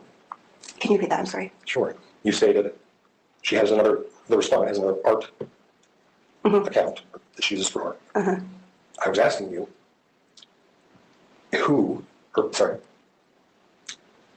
so you said she has another account she wanted. Why did the respondent, to your knowledge, create a separate account titled Objection, Your Honor? Now that has been asked and answered. She said so that she didn't intermix. She's got her art account. She didn't want to run this other stuff on the feed. The question the second one you followed up with was, what are the other posts or videos she's putting on the other account? Thank you, Your Honor, for that. That's correct. So what are the other posts that the respondent made? The other posts on... You referred to other posts that she didn't want on her art account. Oh, what were those videos about? Those videos were Christina talking about her life, things going on in her life. What was going on in her life at that time? I'll object. Lacks foundation. Calls for speculation. To your knowledge. Hold on. I'm going to sustain that objection. Go ahead with me. Okay. Do you have? Well, I'm just asking you. What do you understand those videos on her other account to be about? Or excuse me, let me rephrase. Why did she create a separate account specifically for these videos? You mentioned she didn't want these videos on her other account, on her art main account, or whatever. What's your understanding of why she created? Because they're not her art. There's something else. A separate account about other videos. So I actually didn't really understand that part either. Like, I don't know. I don't know why she created a second account. I just assumed it was because she didn't want it on her. Yeah, I mean, calls for tons of speculation. How would she know? It's not her account. It's not Lindsay's account. It's Christina's account. She can only guess why she started that account. You can't say what she told her because then it's hearsay. Art account. Okay. I'm not sure. I don't think we had a conversation of that. So I'm not sure. Okay. Did I answer the question? I'm sorry. No, I think you have. That's all I have. know we're out of time, Your Honor. Very brief redirect here. The posts that you saw, did they contain threats? No. Did they name Lauren? Hold on. I need some foundation. What posts? The posts that you were discussing, that you said that you saw on these accounts. On the objection, Your Honor, accounts? Yes, Your Honor. Okay. 0. Okay, I'm going to object to legal conclusion, Your Honor, about threatening. What constitutes threatening language? Okay, overruled. Did they refer to Lauren by name? No. Did they depict Lauren by photograph with her face showing? No. Have you ever threatened Ms. Matthias or her associates? Never. Have you ever purposely stood in their space in order to menace them or intimidate them? Never. Have you ever seen Ms. MacArthur stand close purposely to Ms. Matthias to threaten or intimidate her? No. You mentioned some conversations that you'd had with Ms. that were about Ms. Matthias. Mm-hmm. During those conversations, did you ever hear Ms. MacArthur threaten Ms. Matthias? No. Did you ever hear Ms. MacArthur talk about encouraging someone else to threaten or menace Ms. Matthias? Those are all the questions I have, Your Honor. Anything else? So, Your Honor, if I may, based on the foundation that's in the Janice declaration, I'd like to move for the admission of defense exhibits 11 through 13. Foundation's been laid, and I would like the court to receive those. What are exhibits 11 and 13? Yes, Your Honor. So there's one photo that depicts some of the people that are referenced in the declaration. There is the Boise Police Report, Defendants 12, and then there's also a video that shows some proximity issue that was raised in Ms. Matthias' declaration. Response? Your Honor, I'm going to object. I haven't had the opportunity to review any of these videos. They haven't been produced or presented here today. The declarations themselves have been produced, but they were only produced on Friday. Well, Your Honor, So I would object to them being introduced at this point. I sent counsel a copy of the videos. We actually sent a link to their, we sent a link to our exhibits within an hour or so of receiving their exhibits for the first time. And so, yeah, these have been provided ahead of time. They've had the opportunity to see Right ahead of time, you guys both exchanged exhibits on Friday? Yes, Your Honor. No. And that's the first time that we had received them as well, even though they're referenced in the August declarations. And so, again, that's done in anticipation of trial. If you'd like me to play for the court or show the court the exhibits, I'm happy to do so. But they should be admitted at this point. What's your objection? Do you have a foundation objection, or is it just that you think you didn't see until Friday? Well, based, I don't know what the videos are, so I'm not sure if they lack foundation. Did you review the declaration? I did. I have not received any videos contrary to, or any I haven't received the evidence that he claims to have produced. I haven't seen the money box. I haven't seen any notices filed with the court that they were produced. Your Honor, I'm happy to provide the email that we provided Mr. Dell. In any case, even if they were provided, it was just last Friday. I haven't had a chance to review it. This is the problem with the cramming that's going on. Is we do have some real due process issues. First of all, are we done with Ms. Yes, sir. Let me sit down. Thank you. I'm going to withhold admitting those right now, and you can make that motion again when we motion to admit. I don't know if we need anything else from this. You're relying on our declaration to lay foundation. So I'll withhold admitting them. Are those that you guys can sit down? Are those the two witnesses we need today? Yes, Your Honor. Just revisiting that issue, though, I mean, the issue that I'm having is I'd like to make a motion to dismiss the temporary restraining order today. Again, almost a month is a long time for a temporary order to last, and I think that particularly Defendants 12, the Boise Police Report, is really central to the way that Ms. Matthias obtained the temporary order in the first place. She represents... That's going to be hearsay. I mean, let's talk about that. That's one of the things. That police report is hearsay, and her testimony doesn't get you past hearsay. Well, so her testimony can lay... And if you like, I can absolutely lay foundation for how she received it. It's a business record. The police have kept it in the ordinary course of business. You don't have an officer here. This is a civil proceeding. That's right, but she can testify that she received it directly from the police, along with the other videos and things that the petitioner submitted. And with that, it's kept in the ordinary course of business. It is a police report, but she couldn't lay foundation. And you might look at it. She can't lay foundation that it was kept in the regular course of business. She's not the records keeper for the police department. I mean, and really, let's go to your primary point. I don't want to get caught up on that. Your primary point is that you've got some issues with the temporary stalking injunction being extended during this time period. And from your arguments previously, it seems like your client's primary concern is that this impacts her ability to make a living. Yes. And her free speech rights. Yes, Your Honor. Talk to me about the free speech rights. How does this impact her free speech rights? Yeah, so with that, Your Honor... And I read your case law. I want to know factually what in the stalking injunction prevents her from saying what she'd say. Go ahead. Sure, Your Honor. Well, so And we don't believe that it does, but petitioner has alleged that by posting videos, again, without using the petitioner's name or her likeness, that she has violated the temporary order. Now, the amended temporary restraining order does say to keep off online. The respondent understood that to be, do not contact her on TikTok, do not contact her on Instagram or on any other platform. The allegation is simply by referring, referencing, making a post that's related to the petitioner online, that she's somehow violated the temporary order. There's 3 videos that they claim have already violated it. That's 3 of the 6 alleged violations that they're prepared to talk about today. And so there's got to be some clarity there. That just doesn't jive with Towner or with Fischler. Certainly the First Amendment allows talking to third parties or the public about somebody. That's Towner v. Ridgway. That's been the law for a long time. Fischler reiterates it. It's just plain letter law in Utah. She hasn't communicated through these posts to or specifically directed at the petitioner. And for that reason, I mean, she's basically gagged online at this point, according to petitioner. Now, we're hoping that the court determines and agrees with us that you can't interpret the amended temporary order that way. But certainly they've alleged that on the language on its face that she's not allowed to go online and to post anything related to the petitioner. And obviously that's got First Amendment issues, and practically it's unfeasible. Everybody goes online and everybody can comment with their friends. Instagram, TikTok, those are ways that we communicate these days. And certainly Ms. McCoy is entitled to communicate to her friends and followers via these online platforms. And it's simply unfair to go another 3 weeks just allowing petitioner to collect videos that have been posted that are First Amendment protected and bring them and use them as a cudgel when we get finally to court for the full hearing, which we thought was going to happen today. Okay, thank you. Go ahead and respond. I have to object to the characterizations he's made on behalf of myself or my client and our positions. The evidence, like we're getting lost in weeds. The motion he made was based on the declaration, the testimony we've heard in the declarations, that the court should suspend the temporary order. But there is no evidence to suggest that. Like, that's not the question. The question, Your Honor, is whether or not my client has the burden to prove that it should continue. There's been no motion to set it aside at this point. So that's improper. That's not properly before the court. The rest is just argument and representations. Why would he file a motion to set it aside? He thought he had a hearing today to deal with it in full. Well, I'm just saying procedurally. There are procedural ways to do that. Those haven't been met. Satisfy the other arguments about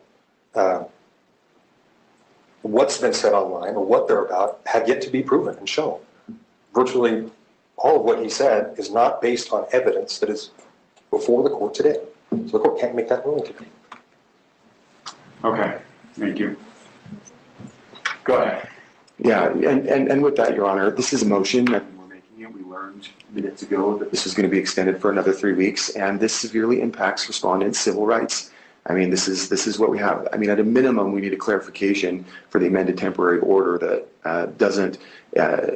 that makes clear that she's entitled to go online and talk about whatever she chooses to talk about online, and that certainly can't be a gag order that it has extended, that we're going to be on for a motion for sanctions about, and that's going to go for another 3 weeks now. Your Honor, I would object to the characterization of the language of the civil stalking injunction itself. It's not what he represents it to be.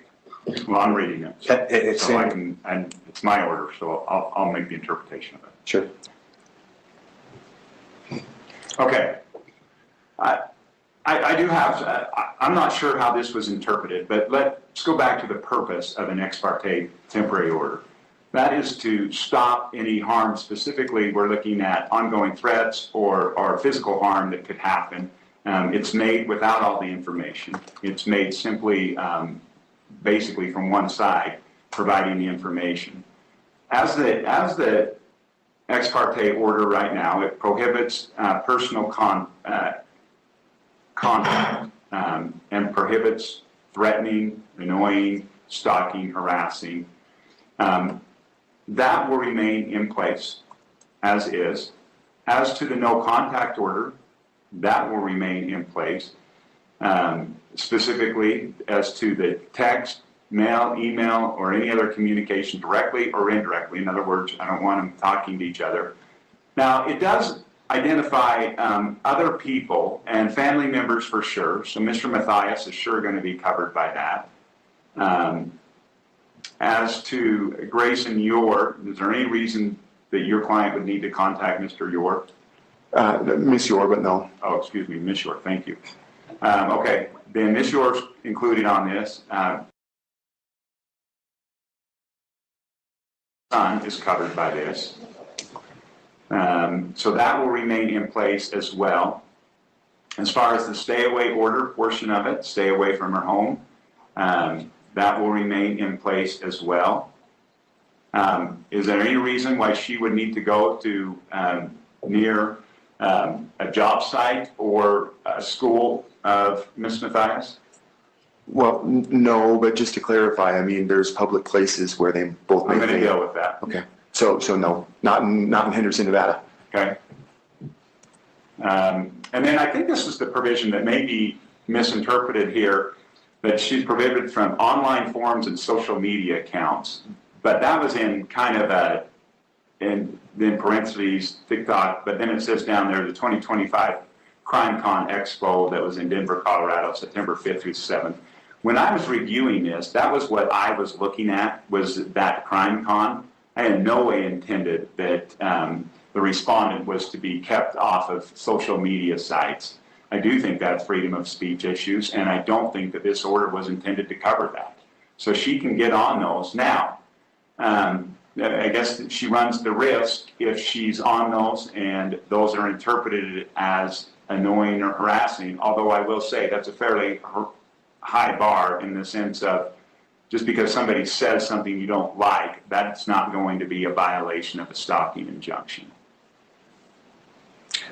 And there would have to be directed comments that were clearly meant for a specific purpose. Yeah, you know, there was, in obtaining the order, petitioner made some allegations that she had strong belief that she was in immediate danger in relation, again, to the CrimeCon that was in Denver, Colorado. Now, as to the work environment, it does sound like the parties may attend similar court hearings. I'm assuming court hearings. Is there any other public buildings where they need to be in the same spot? Well, the accompanying press conferences and other kind of public places is what we're talking about. Okay. As to those, I do think that this order is not intended to stop Ms. from working. So I would object to that characterization, Your Honor. Ms. Sorry, the respondent doesn't work at courthouses. She's not a criminal investigator. My client is. Right away, LaurenMatthias' attorney is like, she's not a creator. Remember Lauren said that over and over on her 9-hour live, but she's not a creator. She's not like me. She doesn't have to be there. This is my job. So the representation that they need to appear in public, they may appear in public places based on her employment is not accurate. She has no employment in this field. I think it's not disputed that they're public places. It may be in dispute whether they consider her to be a professional in this field. We certainly do call that a disputed issue, but it's not disputed that they're public places. What does she do? She takes photos. She's a photographer? Yeah. She's not a photographer for the court? Sorry. Well, that's true. She's a freelance photographer, and she also is, like everybody, trying to make her way in this true crime industry. I have freelance for you. Okay, that's right. She does freelance. I was trying to think whose voice that was. At first I thought that was Lauren's, but maybe it was Christina's. I don't know. Work for some national news outlets you would have heard about. Okay. Yeah, let me address the public place argument first. That doesn't fly because stalking injunctions often cover public places. However, it does sound like she has a right to be there and she's got a purpose for being there. And if that's the case, if she's there with a purpose, then she can be there. The order is that they will keep, that she will keep her distance because Ms. Matthias, she's not a respondent, there isn't a counter one. So Ms. is required to keep her distance from the petitioner. Now, it's hard to say exactly how far that is because it may be different if we've got a media scrum or something and we've been taking photos, then it may be closer. But she certainly cannot be right next to her. She certainly can't be making faces to her. She can't be making gestures. She can't be making comments. None of that can occur if they're in the courtroom, like a courtroom here today, I'd expect that they would be on opposite sides of the courtroom. So I expect to receive a modified temporary civil stalking injunction with those changes incorporated.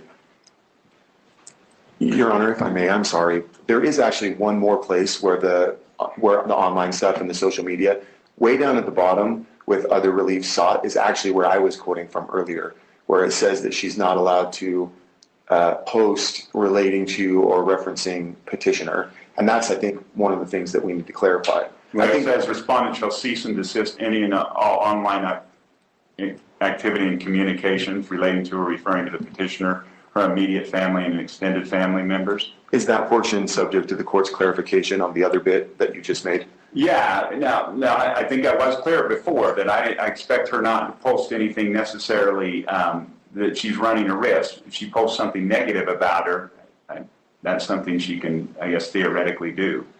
But she needs to be careful in walking that line. Is there any clarification you could give us on what might be qualified as negative? Well, if she's threatening her, again, we have to go back to the purpose of a stalking injunction. If she's threatening her, if there's a harassment that would cause emotional harm, I mean, all of us run the risk that somebody's going to say something bad about us. Whether that turns into harassment I think that's a high bar. Is there any evidence? Let me be clear on this, Mr. Dale. This civil stalking injunction was in no way meant to silence what Ms. is doing. And I want to be very clear on that. And any permanent stalking injunction will not be for that purpose. That is not what a stalking injunction is for. I guess I'm looking for clarity on what it is the court is basing its ruling on when it says what she does or what she's doing. And what do you mean? So the respondent isn't a true crime investigator. She's a photographer. She has an art channel on Instagram. She has separate media accounts, social media accounts that discuss solely the flaws of my client, to air them, to cause her harassment. I guess I'm not sure that, but we haven't had the chance to provide all that evidence yet, so we'll do that at the next hearing. My concern, though, is that based on just the testimony today, that has not been challenged or refuted, and so there is still an outstanding concern that the activity we've alleged that is happening online and in person and to other contacts has not been refuted properly and is not. Yeah, well, and I'm not making a final ruling. I'm making a temporary order.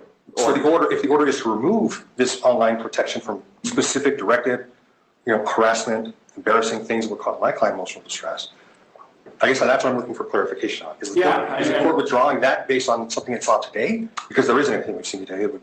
Well, I think what the court is looking at is we're trying to get more clarity than a one-sided order that was initially signed.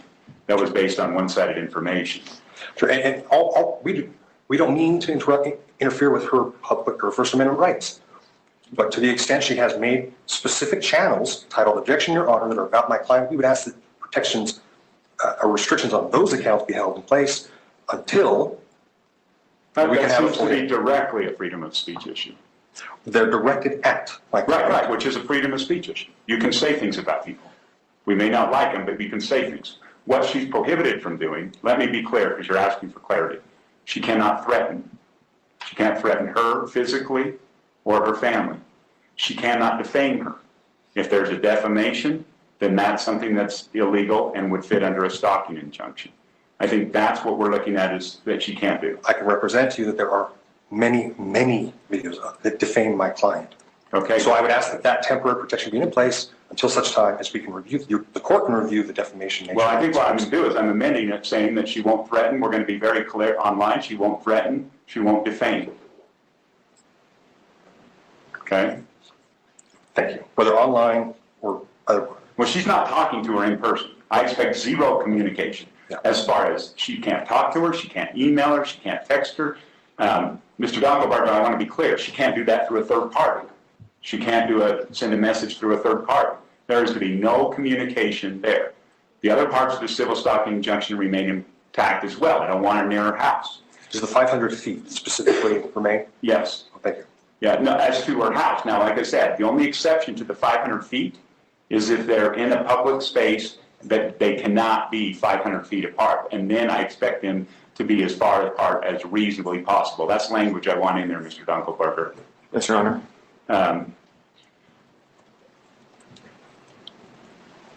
But otherwise, that is 500 feet. So Mr. Dunkelberger. Do you guys see the captions have him listed as Mr. Chicago Burger? First it was Mr. Dunkelberger, and then it was Mr. Chicago Burger. Oh my God, that's hilarious. Mr. Chicago Burger. If they're in a mall, your client needs to move away 500 feet. If they're in a restaurant, and if your client comes in second, then your client needs to not go in and needs to leave. What if it's the other way around? What if she was there first? Well, and why would your client go in if she's worried? If she's worried about her health, if she knows her there. That's the key. If she exactly. If she's worried about her health and well-being, why would she stay in a place where her stalker is? Why would she stay there and make a scene when her stalker was there first? That is a great, yes, Lindsay. Ooh, this part. It's not defamation if it's true. Oh my gosh. Why would she even go, well, what if she comes in later? It's like, well, then that would look like your client who's claiming to be stalked is actually bullying that person out of public places and weaponizing the court to get them to be able to bully them out of public places. She didn't know she was there, but the respondent says, well, I was here first. What should my client expect to do in that situation? My God, this is like kindergarten cop. But what if my client says, I was here first, and then their client says, I was here first? Who was really here first? Oh my gosh, you guys, what the hell? Hi, producer Pants. I would expect if your client is worried about her safety, when the reason we got a stalking injunction, and she goes in there, she would leave. Now, if by chance we've got Miss McCarthy is in there, I'm assuming your client's not going to go over and approach her. I'm assuming Miss McCarthy is not going to approach her and that she will leave, provided she's finished her meal. But I expect that there would be no communication. There would be no, again, facial gestures, anything of that. They'd finish their meal, they'd go on their way. We got to be careful how we're using the tools of the law in this courtroom. And I expect the parties to use common sense. Okay, Mr. Dale, anything I missed on you that you want else addressed? Let me review the language, Your Honor. Oh, these clarifications you're making, I assume they apply also to the other protected individuals, her husband, her son, co-workers, etc. Went through that, yep. Okay, I think we did.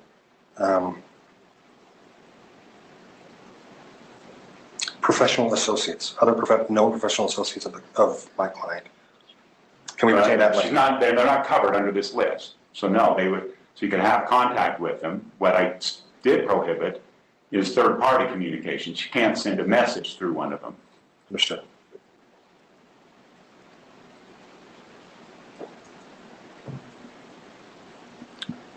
With respect to, go ahead. Sorry, finish up. With respect to the online posts, I think that's the biggest concern for my client. In addition to defaming statements, is there any other clarification the court can give on what would constitute a defamatory statement? So that there's no argument. So there's no like. What's legally defined as defamation? It's got to fit the legal definition. Okay. What about harassment? I don't know what that's going to qualify as, and I can't get into everything. I would say, Ms. MacArthur, I'd be careful in the way you do that. But again, if she's just saying negative stuff, this is not, again, a stalking injunction is not a remedy for shutting down speech that a person doesn't like somebody saying about them. And it seems like that's what you're trying to do in this case. Well, again, Your Honor, I would argue that we're not asking to restrict her speech. She can still go anywhere else. That is speech. Online speech is every bit as protected as anywhere else. Some forms of speech, like threats and defamation, are not protected. And that's what I put specifically. And if that's the best we can do, like that's most clear we can be. I understand. I just thought I'd ask for any additional clarification you can give to be instructive to both parties. Yep. Okay. I think I've been clear on that. Mr. Dunkelberger, anything from your side? No, thank you, Your Honor. Okay. With that, we'll plan on seeing you. We've got 2 witnesses. I will just save the time. Outside of the parties themselves, if you got out-of-state witnesses, they can attend virtually unless they're going to be presenting hard evidence. In other words, documents or some other type of physical evidence. If they're going to be doing that, I want them here because it gets real confusing with the technology. And so other than that, if they're out of state, they can appear remotely. Thank you. Thank you, Your Honor. Okay, we will be in recess. Thank you.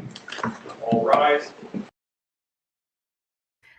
And that is what happened at the first hearing. And then after that is when LaurenMatthias decided to pull back and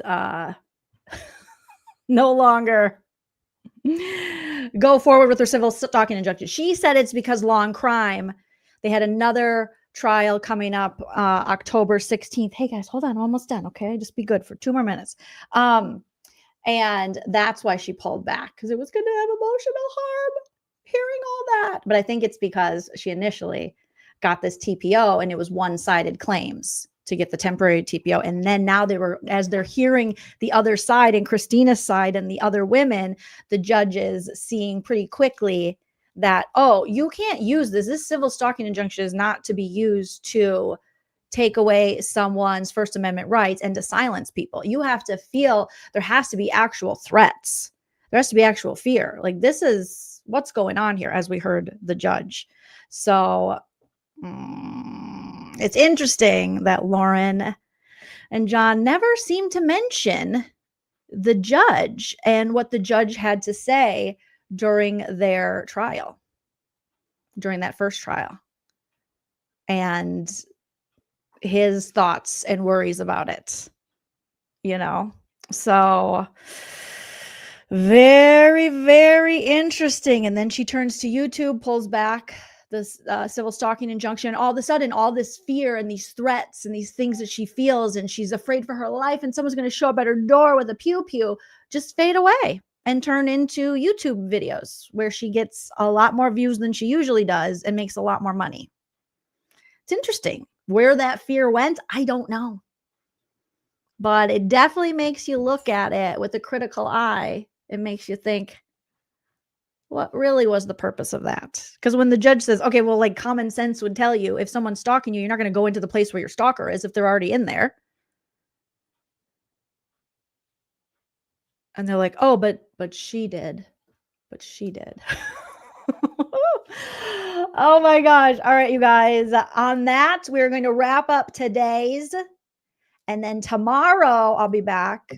Oh, John, be quiet. I've had enough of you. John, I've had enough of you. I didn't marry a mansplainer, and I'm not going to listen to someone else's mansplainer. All right.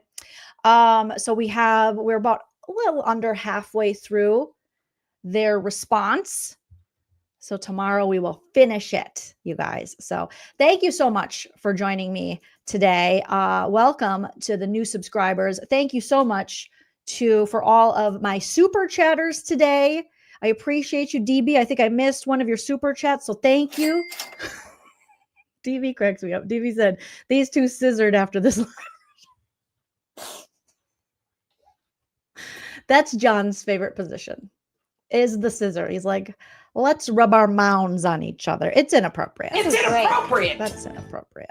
I highlighted this comment because I don't know if that's true, but Joel, that's crazy. He says, apparently this TRO will be on Christina's record forever. I would have to ask someone better versed than me in law and crime if that's true, because that's ridiculous. If in fact that's true, that would stay with her forever, a TRO, because a lot of TROs are just automatically granted just based on, like the judge said, the one-sided. And that's why you go to trial to hear the other side to see if it's necessary to keep it. That's why it's like temporary versus like an ongoing or maybe even a lifetime restraining order. So I hope that's true. Oh my God. I really hope that's not true, because that seems wholly unfair. Wholly unfair. But you guys are all beautiful, wonderful pumpkin spice babies, and I appreciate each and every one of you for joining me today. Don't forget to comment after the video post. If you could hit that hype button, it helps me in the algorithm. Also, click the like if you haven't already. And if you're interested, you can follow me on my social medias at Jolene Lunzer on the Twitter, the TikTok, and the Instagram. And I will see you all tomorrow. All right. And always remember to enjoy yourself. It's later than you think. Bye.